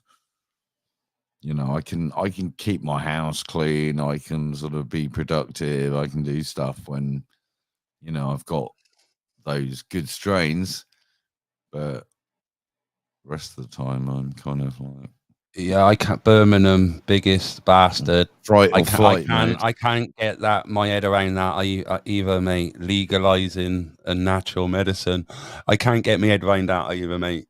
You know, it's just mental even talking about legalizing. The fact you can't grow it either. Yeah, we're this far down the road, and you know, you've got to kind of. What harm would it do, really, if you were said, right then, Drew, you're allowed a meter by a meter tent in your house, and in that tent you can have 6 plants. To be honest with you, though, for me and what I consume, that wouldn't be enough. Really? Yeah, because like I am prescribed 120 grams a month. Yeah. So I need to grow. If I were to grow myself, I'd need to grow in a situation that would provide me with 120 grams of finished product. So what's that? I think it says 28 grams. That 120 is 4 ounces. Mate, you get more. Mate, you get more than 4 ounces off a plant. You'll get more. Wait, off of 6 plants, you get more than. Yeah, but in a meter area, you can go 4 decent big plants maybe and get 4 ounces off each. Yeah. Yeah. Right. And so that will last you 4 months. And so, I mean, you are basically in a space like that, you are surfing the edge of viability. And if you don't have a successful crop, then you're out the window. Stuff for another few months. I mean, all of this stuff. It's best to just go to a shop and buy it. Well, I mean, I think that's how the market dictates the prices for these kind of medical prescribers. Is that they kind of know where the sweet spot is, and it's supply and demand, baby. Supply and demand. Yeah, always. It's all about the money. I mean, I'm pretty sure that if I were able to do something like that, if you were to scale up and you're still only using the same like large space, blah blah blah blah, you would end up with something better yourself, because you're growing each plant with love and care rather than a sort of hectares of space where they're trying to make profit. So you would get better medicine, I think, if you're growing it yourself. But it means less money for the man. It's always got to go to money for the man now. But somebody just said in there, how do you get it legal? And I said, very fucking difficult. It's difficult to get it. How do you get it legal, or how can you get it legally? Yeah, how do you get it legal? I think, how do you get it prescribed? I'll go to drugscience.co.uk. Yeah. You won't get it on NHS. You can get it on NHS. You can't get it on NHS at the moment, but you can pay £65 for a consult. You can fill in a form to get a summary of care from your GP. And if you have a suitable condition, you can then pay around £20 to £30 a month for a prescription and then get £5 a gram medical cannabis. Yeah. And on the NHS, you wouldn't get herbal cannabis. You would only get synthetic. NHS doesn't prescribe cannabis. Yeah, but they can. They don't. Full stop. Yeah, but they it's can. Like though, can't they? They can or something. They can. Well, I fought it. I fought it for all my cancer, mate. I fought it because I tried it because I was a cannabis smoker getting cancer. So half a dozen people have been prescribed medical cannabis through the NHS since it was legalized by Savage Javid in November 2019. And I think that at the time there was a lot of questions being raised in the media and other social media about why it is that Philip May, Theresa May's husband, was so deeply involved with his company Capital Group in GW Pharma. Yeah, but that's all for export. It wasn't for ever use in the United Kingdom because the only thing nice under nice guidelines. The point being is that the Home Secretary was telling us, the general public, that cannabis causes harm to individuals and society, whilst issuing development licenses to GW Pharma, which her husband's company had a majority interest in, and subsequently went IPO on the NASDAQ and are now worth $4 billion or whatever it is, whilst denying us access to medical cannabis. And it's self-serving fraud by a government minister. For self-interest and whether we're thrown under the bus as medical cannabis users in the process. I Tough tried shit. to get it. I tried to get it through cancer treatment, and under nice guidelines, it states if you're going through chemotherapy, cancer treatments, you can get Nerebalone, which is a synthetic cannabis, because you wouldn't get herbal, and they still wouldn't give me, knowing that herbal cannabis, because I started using it again, gave me no side effects after chemotherapy. I didn't have, I didn't even feel chemotherapy after I started cannabis again. Yeah. But he wouldn't give me Nerebalone to treat The problem is that but they allow me to fucking smoke it. The English medical profession is basically driven by their governing bodies like the BMA and the Royal College of Nursing and all that sort of thing, and the Royal College of Psychiatry or whatever. And you know, that they literally are going on a narrative. They treat cannabis like a poltergeist in the village or something. Still, you know, you try talking to the most GPs about cannabis, and they're like, "Ooh, you fucking drug-seeking bastard!" Exactly. You know what I mean? You can't have a reasonable conversation. Exactly. Yeah, you know, in California, which is, you know, a pretty large and sort of, you know, it's where Silicon Valley is. So, you know, you'd think they're kind of sciencey, technical people. They've been prescribing medical cannabis for 25 years. Yet in the UK, we have the likes of Robin Murray at the Maudsley Hospital in South London going, oh, you know, it'll drive you to fucking psychosis.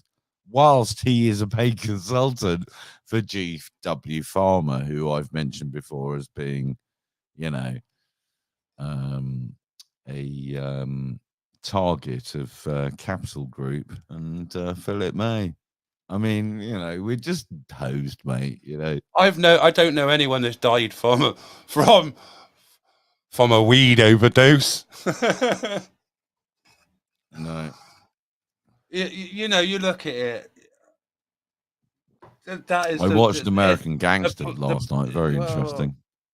A plant that is so versatile that, yeah, Jesus put on. They said, "I gave you the plant. The most versatile plant could be used in everything, even food." And you fucking made it illegal. I got 3 films I want to make. One is about cannabis and what's happened in the UK. It's called The Curious Case of the British Cannabis Culture. Yeah. I've got one that I want to make called Don't Go Mad in Southwark, because I happen to live in Southwark and have had a need for mental health support in the past and been treated like, oh, well, you're the problem, you know, blah, blah, blah, you know, and it's just like, oh, God, not everyone must have this problem. So there's that one. And then there's now the NHS has gone, which is kind of like taking apart how we've been hoodwinked and gaslit out of our NHS. And I'm going to put a link in my in the chat to my GoFundMe, because all I need is hard drive You'll have space. to put it in the back chat, and I'll post it in. Yeah, I'll do that, because like I've been wanting to make a film now about all of this shit for a year, and I can't because I've run out of hard drive space. It's mental. The one about, you know, the stoners, you know, in the UK, and why are we so adverse to legalizing it when so many other countries are, you know, making it it's an everyday part of life for lots of people, but we're all criminalized.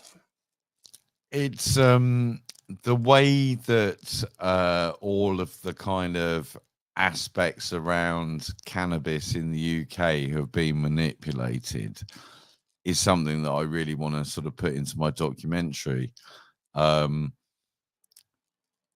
lot of what's been going on has been manipulated by people with money who want to get into the industry.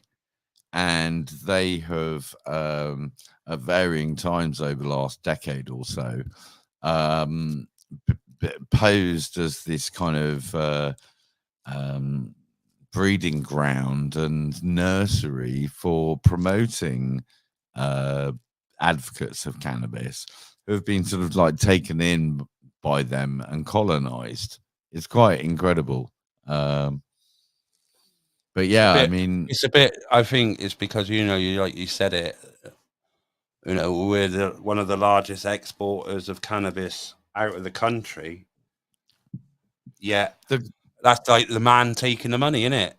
Exactly. I mean, you'd be kind of I mean, some of this stuff is mind-boggling. One of the big drivers and manipulators in the narrative of legalizing cannabis has been a guy called Steve Moore, right? He was employed by a kind of internet millionaire dude to supposedly progress the positive stuff, like a think tank for cannabis, right? Yeah. This guy, Steve Moore, before he had that position, he was the managing director of Big Society for David Cameron. Yeah. So, when you sort of see what's going on and the kind of people that they involve in this, then, you kind of see where it's headed, basically. At the moment, the thing that was started up, which is a think tank called VoltFast, right? And it's backed by Tory guys who back the Tory party, front row seats at conference, all that kind of shit, right? And do you know who they've got working for them as their head of comms? The Directorate of the Labour Drug Policy Secretariat is the head of comms for fucking VoltFast. I mean, WTF. And you try and sort of like get on social media and sort of say to these guys, don't you think that's a conflict of interest? And they're like, chill. It's like, yeah. Anyway, I'm going to share my link. Put it in the back. And yeah, if someone wants to sort of help me raise $3,500 so I can store footage and go out filming. That's mental, the cost of it, though. Well, I need but to that's buy... when you're dealing in raw footage, though, isn't it? People yeah. don't, I mean, when I was shooting the Great NHS Heist, I filled up 30 terabytes of space. It's not like me going out with a 64 gigabyte memory card. I mean, when I go out with memory cards, I mean, generally speaking, when I was going and doing the interviews for the Great NHS Heist, it'd be 1 to 2 hours, and I would take a 400 and whatever it is, 56 gig SSD with me and stick that in the Atomos. Oh, your Ninja Atomos. I can't remember which model it is now. It's the newer one now, Atmos Ninja with the little blades. I was filming Imperialism on Trial for Julian Assange thing, and it got knocked over by the crowd and broken, and cost me $1,500, and I haven't been able to replace. Well, actually, I have replaced it. I went out when Pip gave me a bit of back payment they owed me. I went and brought that. Yeah. I do like your camera though. Oh, this 20mm lens, mate, is the dog's bollocks. Yeah. I mean, that 20mm lens and for interviews, and the new Sony 1635 f4. That with the Sony A7S2, and yeah, you know, you can do some good Sorry, shit with excuse that. me. Hello, Excuse me? hello. I'm off. Good night, everybody. Night then. Right, Boomer. Oh, you going up? Oh, missed him. I'm hunting rabbits. That's all, folks. No, that was Daffy Duck, wasn't it? I'm hunting rabbits. Who's that? That's not Porky Pig. Who's that guy that goes, shh, I'm hunting rabbits? Shh. That was Elmer Fudd. Elmer Fudd. Yeah, okay, I'm off. Good night. Night, Boomer. Yes, I'm getting up early in the morning. I'm going You're getting up early in the morning. You're going to Battersea, though, aren't you? Not Tower. No, I'm sick of towers. It's the same. How many times do you want to see the bridge? Oh, you're seeing the big blue and yellow. Trouble is, for me, it's like a real pain in the arse to get to Battersea. Yeah, but there's nowhere else in town. That's the problem, essentially.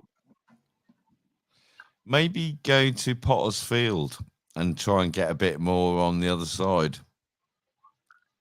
Yeah, it's early in the morning. It's getting there, all that sort of thing. Anyway.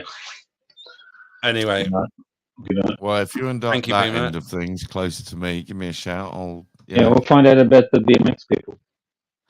Oh, yeah, totally. I'll go and have a word with them. We can record that. them. That is going to be some fun shit to do, man. Yeah. And it's a good cause. Yeah.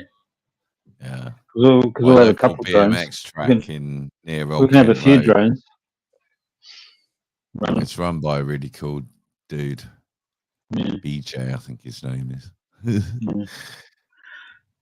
Okay, good night. Night, Boom.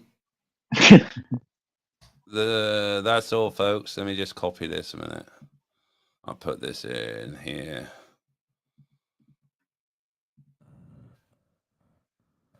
Oh, hang on. Go in there. Oh.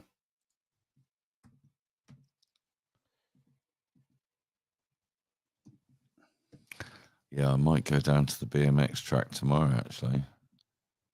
I know Boomer said he wants to film something like that. Yeah, I mean, if we got Boomer, me, and maybe a couple of other dudes, you know, we could really make something pretty epic. Yeah. And yeah. I mean, we had people in the Olympics BMXing from Old Kent Road. Was it? Yeah. The top bod was, well, I mean, I can't remember now, but yeah, one of the top 3 bods was Old Kent Road. The guy's name is DJ or BJ. He's got an MBE and everything, you know. He's like a pretty cool guy. I don't know. It's not my. Didn't really watch a lot of. I was big into BMX when I was a kid. You know, I was sort of like, I had a motorbike and I swapped my motorbike for a BMX, or the other way around. I can't remember now. No, I couldn't wheelie because my boy asked me today because he's got BMX. He said, "Could you wheelie?" I couldn't pop a wheelie to save me life. I used to know this geezer called Mick Turner, and he was kind of like a bit of a BMX champion dude, and he used to ride around all the time just on his back wheel. Sponsored by Mongoose and all that shit. I had a chopper, you know, the little ball breaker in the middle, because if you would to brake too much, you would hit the little gear shifter in the middle on your nutsack. Chopper. I got a Commando. I had a Boxer as well. Similar.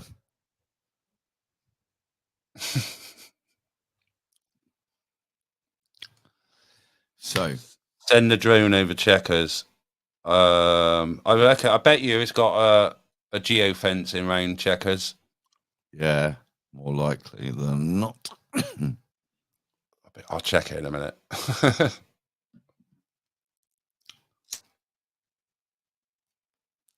So you may be going out with Boomer tomorrow then, if he's over your neck of the woods. Yeah. He gets up well Although- early for his morning strolls, don't he, our Boomer? Oh yeah, yeah. See, I he's mean, all right. most of the time I get up sort of 4 or 5 anyway, because I sort of sleep in 4-hour segments mostly. Mm. So it's quite convenient, really. But Yeah, he likes his morning strolls. mm, Well, I did like that morningscape this morning. I liked over the city because it was all like the sun was just coming up, so all the buildings were silhouetted in the background. yeah, It was like Yeah. really nice, especially in 4K. mm, But it didn't Good stuff. premiere. Don't premiere in 4K. That's the problem. You have to watch it. yeah, I'd quite like a drone.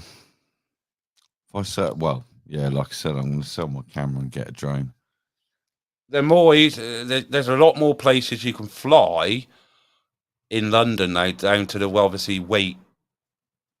Yeah, but I mean, the thing is just that it's pretty much a case of you either get away with it or you get hassled, and it doesn't really matter on whether you're flying a 500-gram drone, a 250-gram drone, or whatever.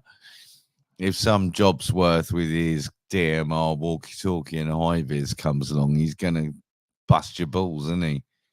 He doesn't know jack shit about the rules.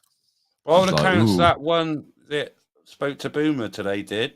He said, "Oh, what size is that drone?" And he went under 2049 grams. And he was like, that's okay then." Mm, So he knew what the law was, right. even though it was the 2S up. But you know, Well, yeah, you just say that as well. It yeah, just goes to show how ridiculous it is.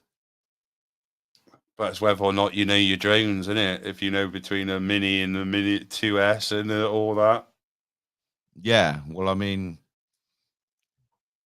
some random security guard having any kind of grasp on the differentiation between, oh, you're just filming, you're in an unallocated spot, and okay, it's under 250 grams. It's quite a rarity. I remember they've been issued some new training so they can get their armband.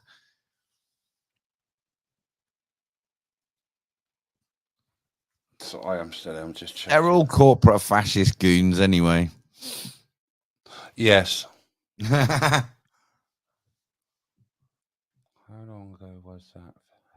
Oh, so not talking to me. I was reading something and it wasn't at me. I keep hearing noises. It's a bit weird having earpieces in. You don't hear it. You just. Are they noise cancelling? Yep. Yeah, that makes things even weirder. Now and again, you hear it when the microphone picks up outside noise, and you think, was it outside or was it like your end? So I've got. Is that the devil's in my head or reality? Yeah, it's getting weird now. So I'm hearing noises outside. So I'll leave one out so I could just adjust me hearing again. Yeah, it's a bugger wearing noise cancelling, mate. Absolutely mental. So, yeah. Oh, yeah. I sent that GoFundMe link to you. Yeah, I posted it. I posted it. It's been like, I've been kind of questioning whether I'm on some massive shadow ban because, like, you know, after kind of like all the work I put in and social media and stuff, and it's just been like tumbleweeds, man. It's like, I'm quite I do happy. believe in shadow banning. I do. Yeah.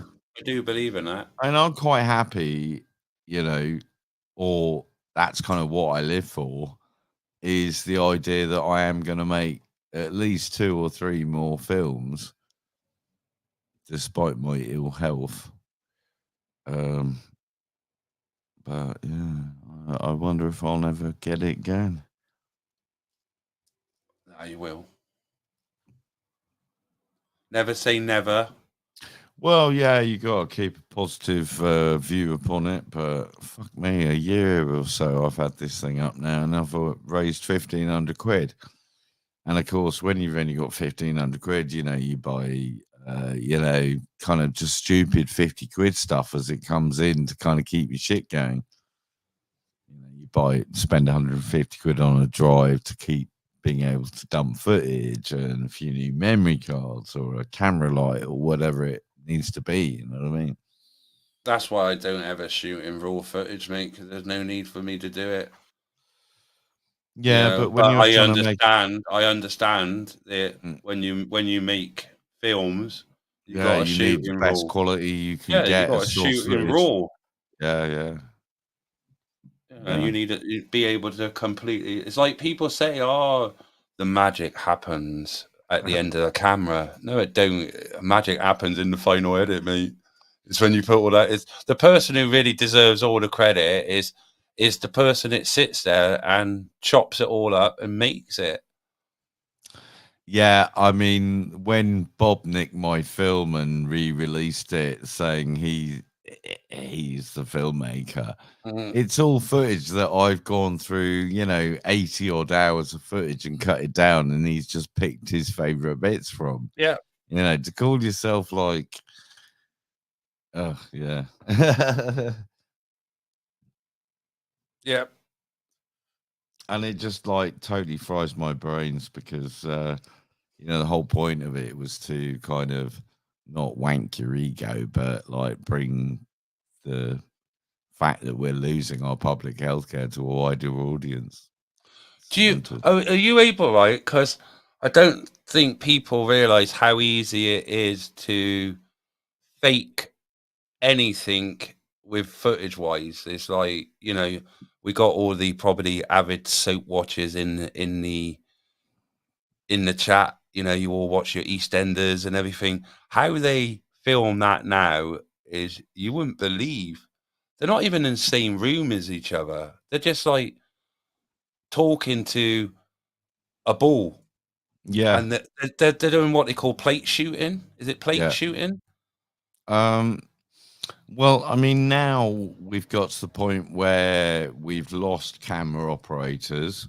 Yeah, well, you don't now. They're using all black magic, or they can. I got on the A10 Mini. I can, if I had black magic cameras here, I can control them from sat here. Exactly. Zoom in and out, everything. You can put cameras on gimbals or automated tripods, and you can replicate the exact position the camera's at again and again and again, and do it against green screen and pick your favorite shot, composite it all together, and boom. Yeah. They were showing like how the shots they do it, and they're walking along the street, and they've got a screen up in between them. Yeah. And in the fight, he said he said it takes hours in final edit because they got to mask it, they got to do all. But he's saying because the cameras they use are so stable, they can do it in final edit. And the guy's there editing off of like DaVinci or Premiere Pro. It's like, yeah. And he's at home editing it. He's showing you at home. Yeah. And I mean, they can edit with proxy files that are sort of lower resolution and lower, size, and bring that into their local computer off the cloud, do all the editing, upload the edit points back to the cloud, and it does it with all the original footage. Yeah, it does final render out. Your final render out is the full footage. Yeah, exactly. I always edit in proxy files. Because you can't really edit unless you've got a super duper processor in 4K or anything like that to get I mean, when I started when I started my last film in 2016, it was still a case of not all the kind of like graphics card drivers and all sorts of aspects were not quite on point. So I kind of made my film in a 4K timeline natively in order that I didn't have to kind of worry about any of that. Yeah. I just sort of did it natively, and it was flying by the seat of my pants. I mean, my first sort of timeline with all of the footage in it was like 24 hours long. I was cutting down from a 4K timeline that would play back smoothly in DaVinci down to the eventual 2 hours. Yes, it's not the best way to make a documentary, but no, because I couldn't nail down Bob on sitting down and being more specific about interviews, we just sort of like scattergun approached every interview basically and took what we wanted from everyone. So that's also meant that every interview was, you know, instead of being 30 minutes, 40 minutes, we had to sit down with every person for sort of an hour to 3 hours, you know.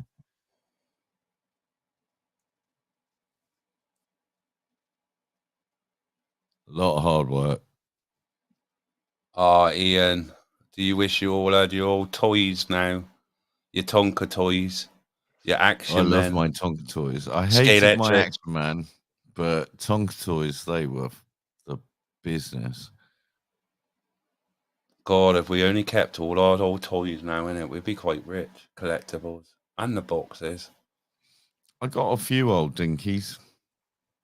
And when my granny died, actually, there was a whole box of old toys from my uncles and aunties, like dinky toys, which I've still got in a box somewhere. They're all pretty fucked, though, to be honest.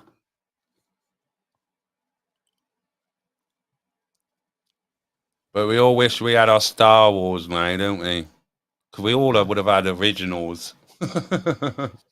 When the first Star Wars comic came out in about 1977 or something, and that was just the start of like, oh, you should keep comics because they might be worth money one day, and you're paying like 5p or 10p for a comic, and you're like, yeah, right, whatever. But I did buy one of those first edition of the Star Wars comic when it first came out, and I was like, I put it in a plastic bag. I was like, I'll keep that. Fuck knows where it is. I brought a Furby as well and kept that in the box when it first came out. I thought that might. Oh, I bought my daughter Furby. Yeah, no, my daughter had a Furby as well, but I brought two, you know, like one to put in a box and keep.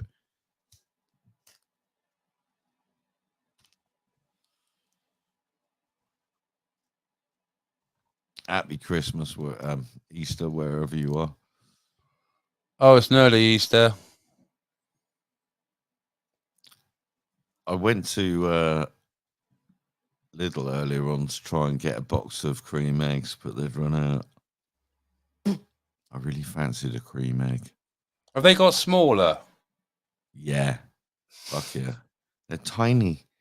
They're like the little Cadbury's chocolate eggs you used to get pretty much now. Yeah, I told them I was like, ah. They're getting there. I don't like, that's probably one of the ones I don't really like much, but I was like, yeah, they got well small. I think that's down to sugar tax, isn't it? A bit like the Toblerone bar, isn't it? Bit like Toblerone. They fucked about with that, didn't they? Made the gap wider. Kind of investment fund things buying up all these companies and just like scraping them to the bone, you know.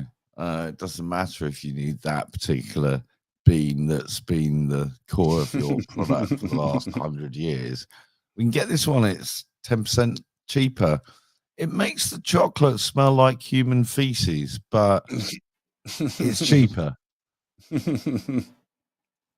As is the case with Cadbury's. If you have along a bar of Cadbury's chocolate, there is a slight hint of human poo. Shit. Definitely didn't used to be like that. I can't actually say I've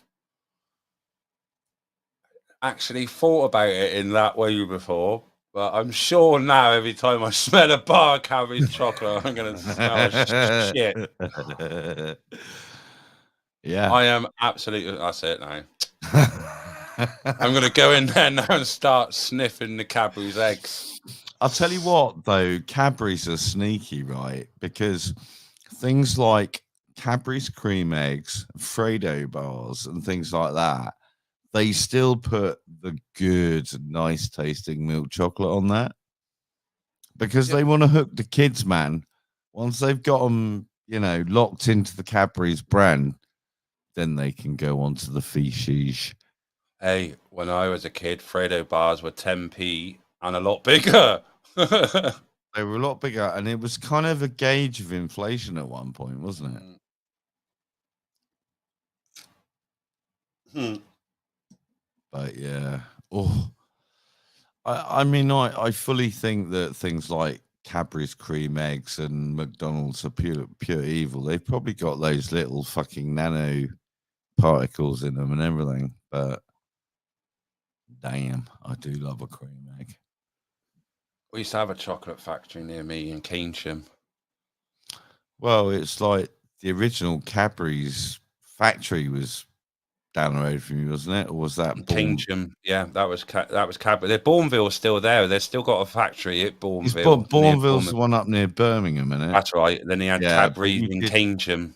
Yeah, the fries. Is it Street? Yep. Yeah.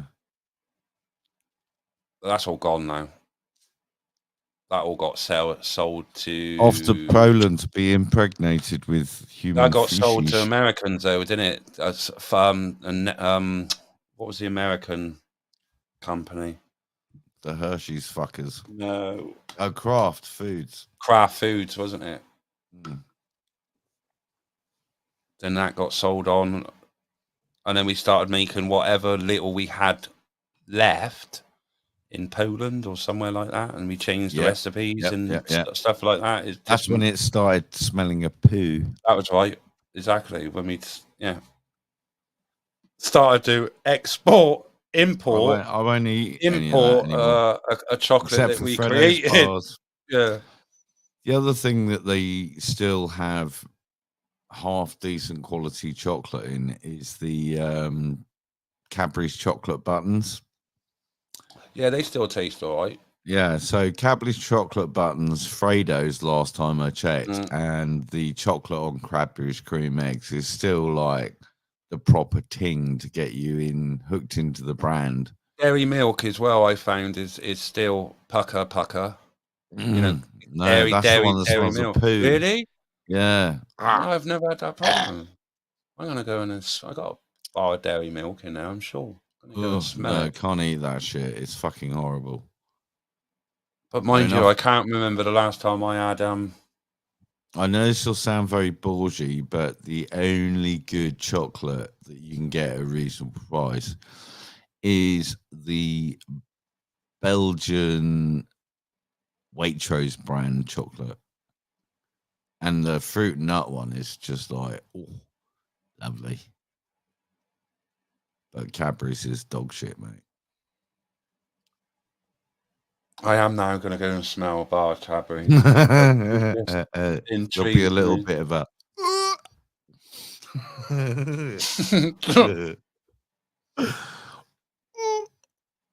Maybe it's got feces in, who knows?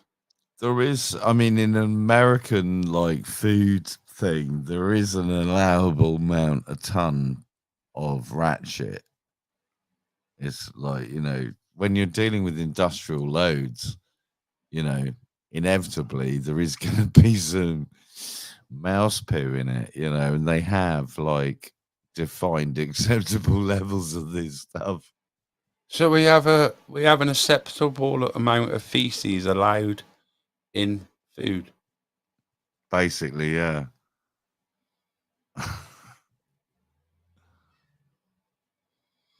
Well,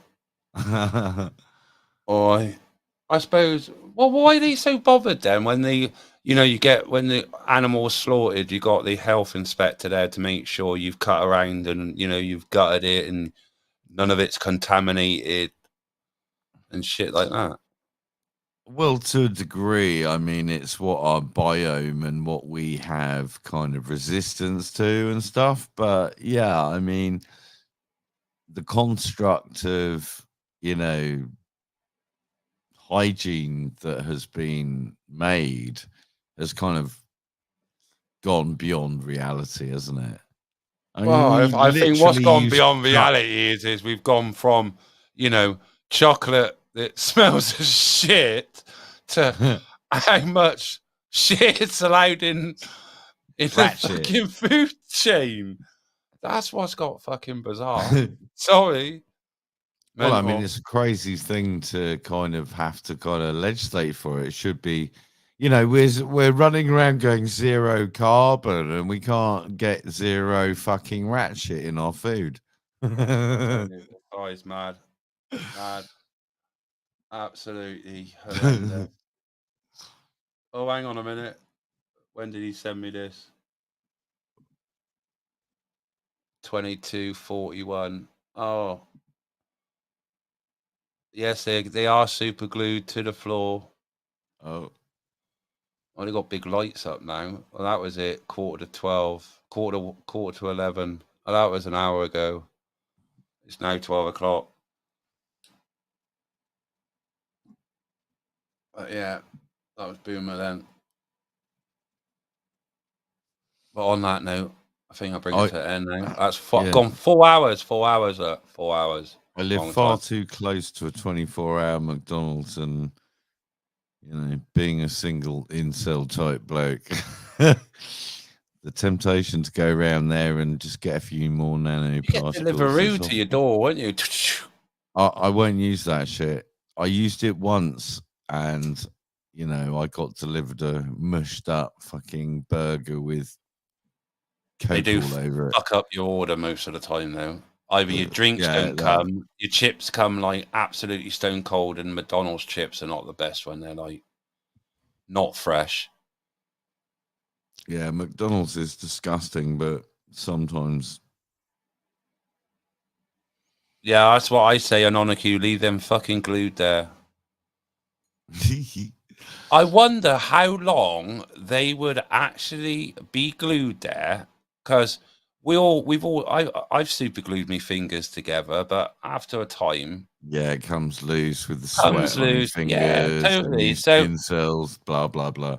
What I would do is I'd cone the road off and just fuck off.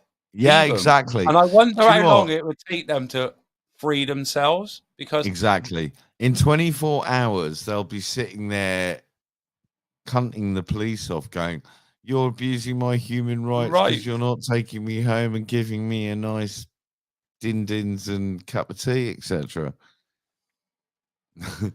So yeah, I would just leave them there, cone the road off, fuck off home, say night. Yeah. See you later. No, but then they'd be abusing their human rights and. Well, give them a couple of space blankets then.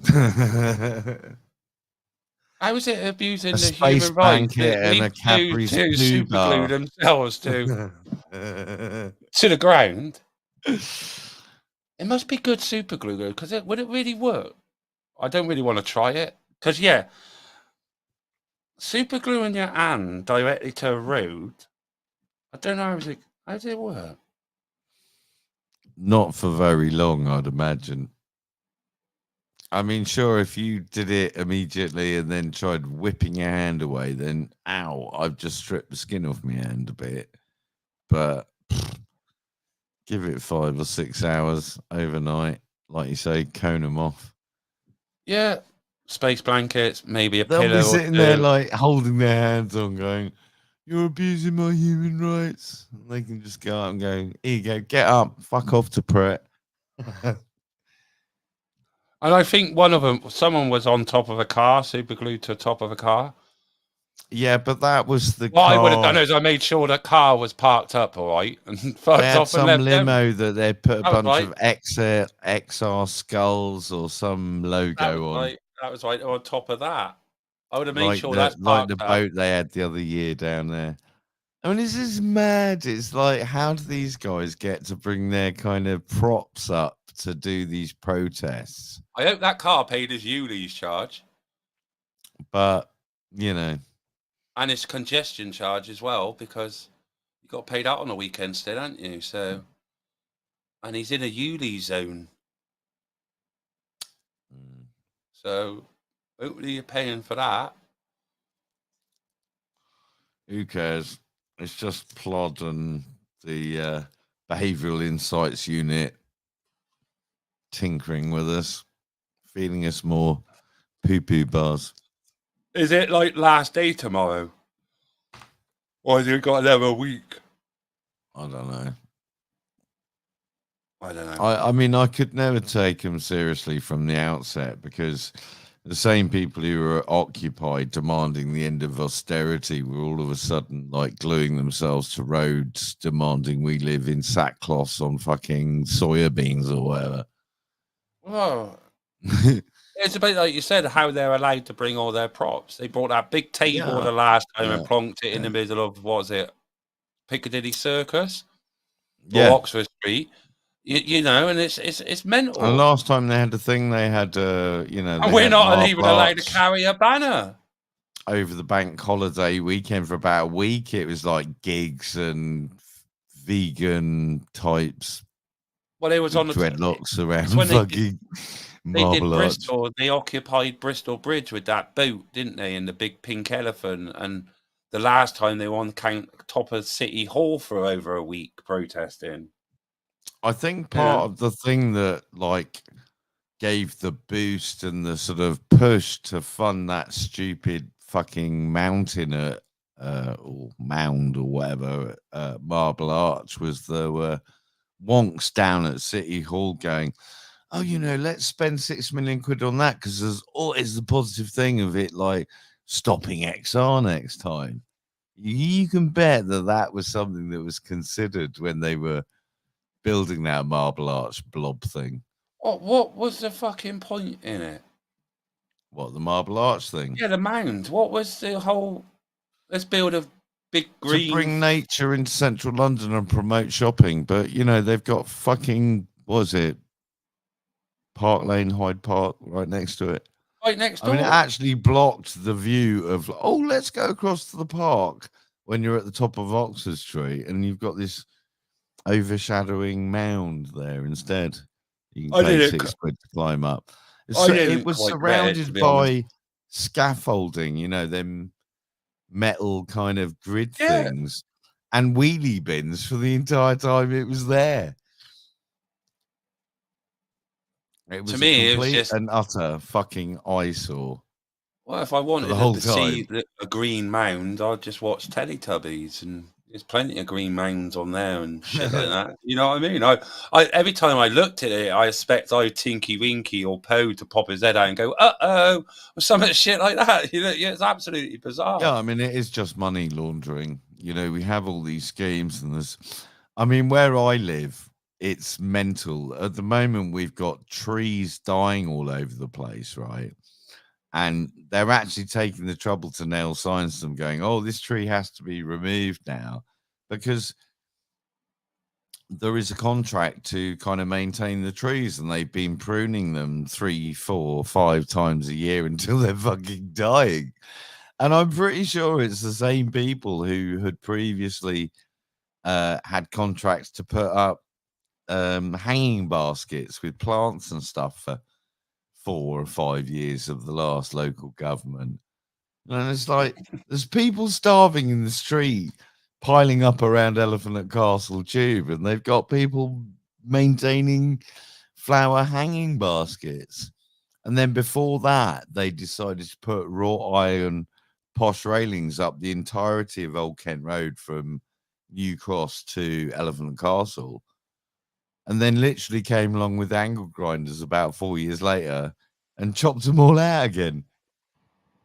You know, it's just like administration after administration. You see these kind of like things that are apparently detached from reality when you've got homeless people on the streets. I don't care, mate. Yeah. No, I mean, it's like when we had that minister living in Peckham, the one whose husband ended up paying their cable bill and it had porn subscriptions on it, and the house she was living in Peckham belonged to her sister and she was claiming it as a second house and blah blah blah. Yeah, you know, I mean, where she lived, Southwark Council were paying for designer bollards and streetlights to be put in. Oh, we're paying Lysandra Roads, no we're less. paying for their energy bills, though, aren't we? We paid for Matt Hancock's energy bill, whilst our energy bills are fucking soaring. Well, you've got the that guy, I forget his name, but he was sort of the COVID czar for a while. He was the one who was having his stables heated, wasn't he? Mm. He's such a nefarious bugger. He's like the kind of Tory version of Jim the washing machine guy. They all are. They're all in it for themselves. They're not in it for the people. Yeah. But on that note, I'm going to bring it to an end because we're over 4 hours now. Nice one, man. So I thank you for joining. Let's bring that a bit closer. There we go. Ooh. So yeah, thanks for joining tonight, Drew. Much appreciated. Mate. Well, it was nice to have a chat on the Easter weekend. And yes. Next time doing one, maybe I'll drop in and bring some specific talking points. Yes. Yes. Anyway. Right. All right then, dude. Thanks nice for stopping by. Cheers, Good dude. To chat, and thanks to all your listeners, viewers, etc. Yes, you should set up a podcast thing. Make this into a podcast. These things as well. See, I could record this straight out through the roadcast. I just hit record, look, but I never bother. Yeah, I never bother, and then it just processes it all. Chewing the shit podcast from Tyrant Finder. Yeah, I could upload it then. Yeah, to Spotify. I'm trying to think what old Mark Windows on the World uses. Spreaker. What the?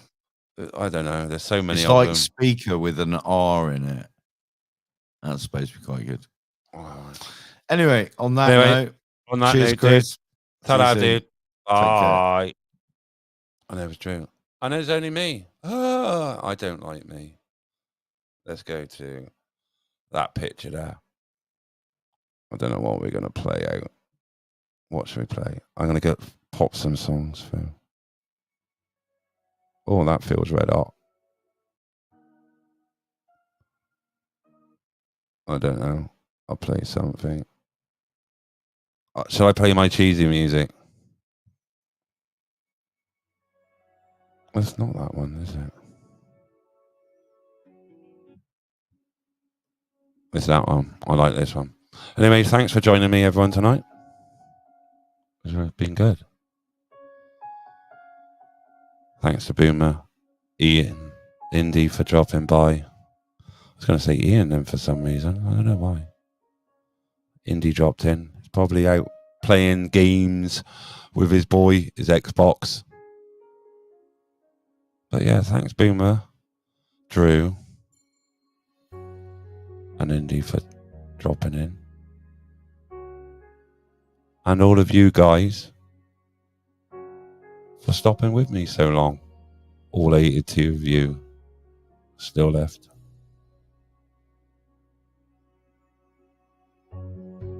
If you haven't gone out and seen the full moon tonight, it's full. But anyway, guys, thanks for joining me tonight. We've just been chatting bollocks. But until the next time, I'm me, you're you, he's it. Bye, guys.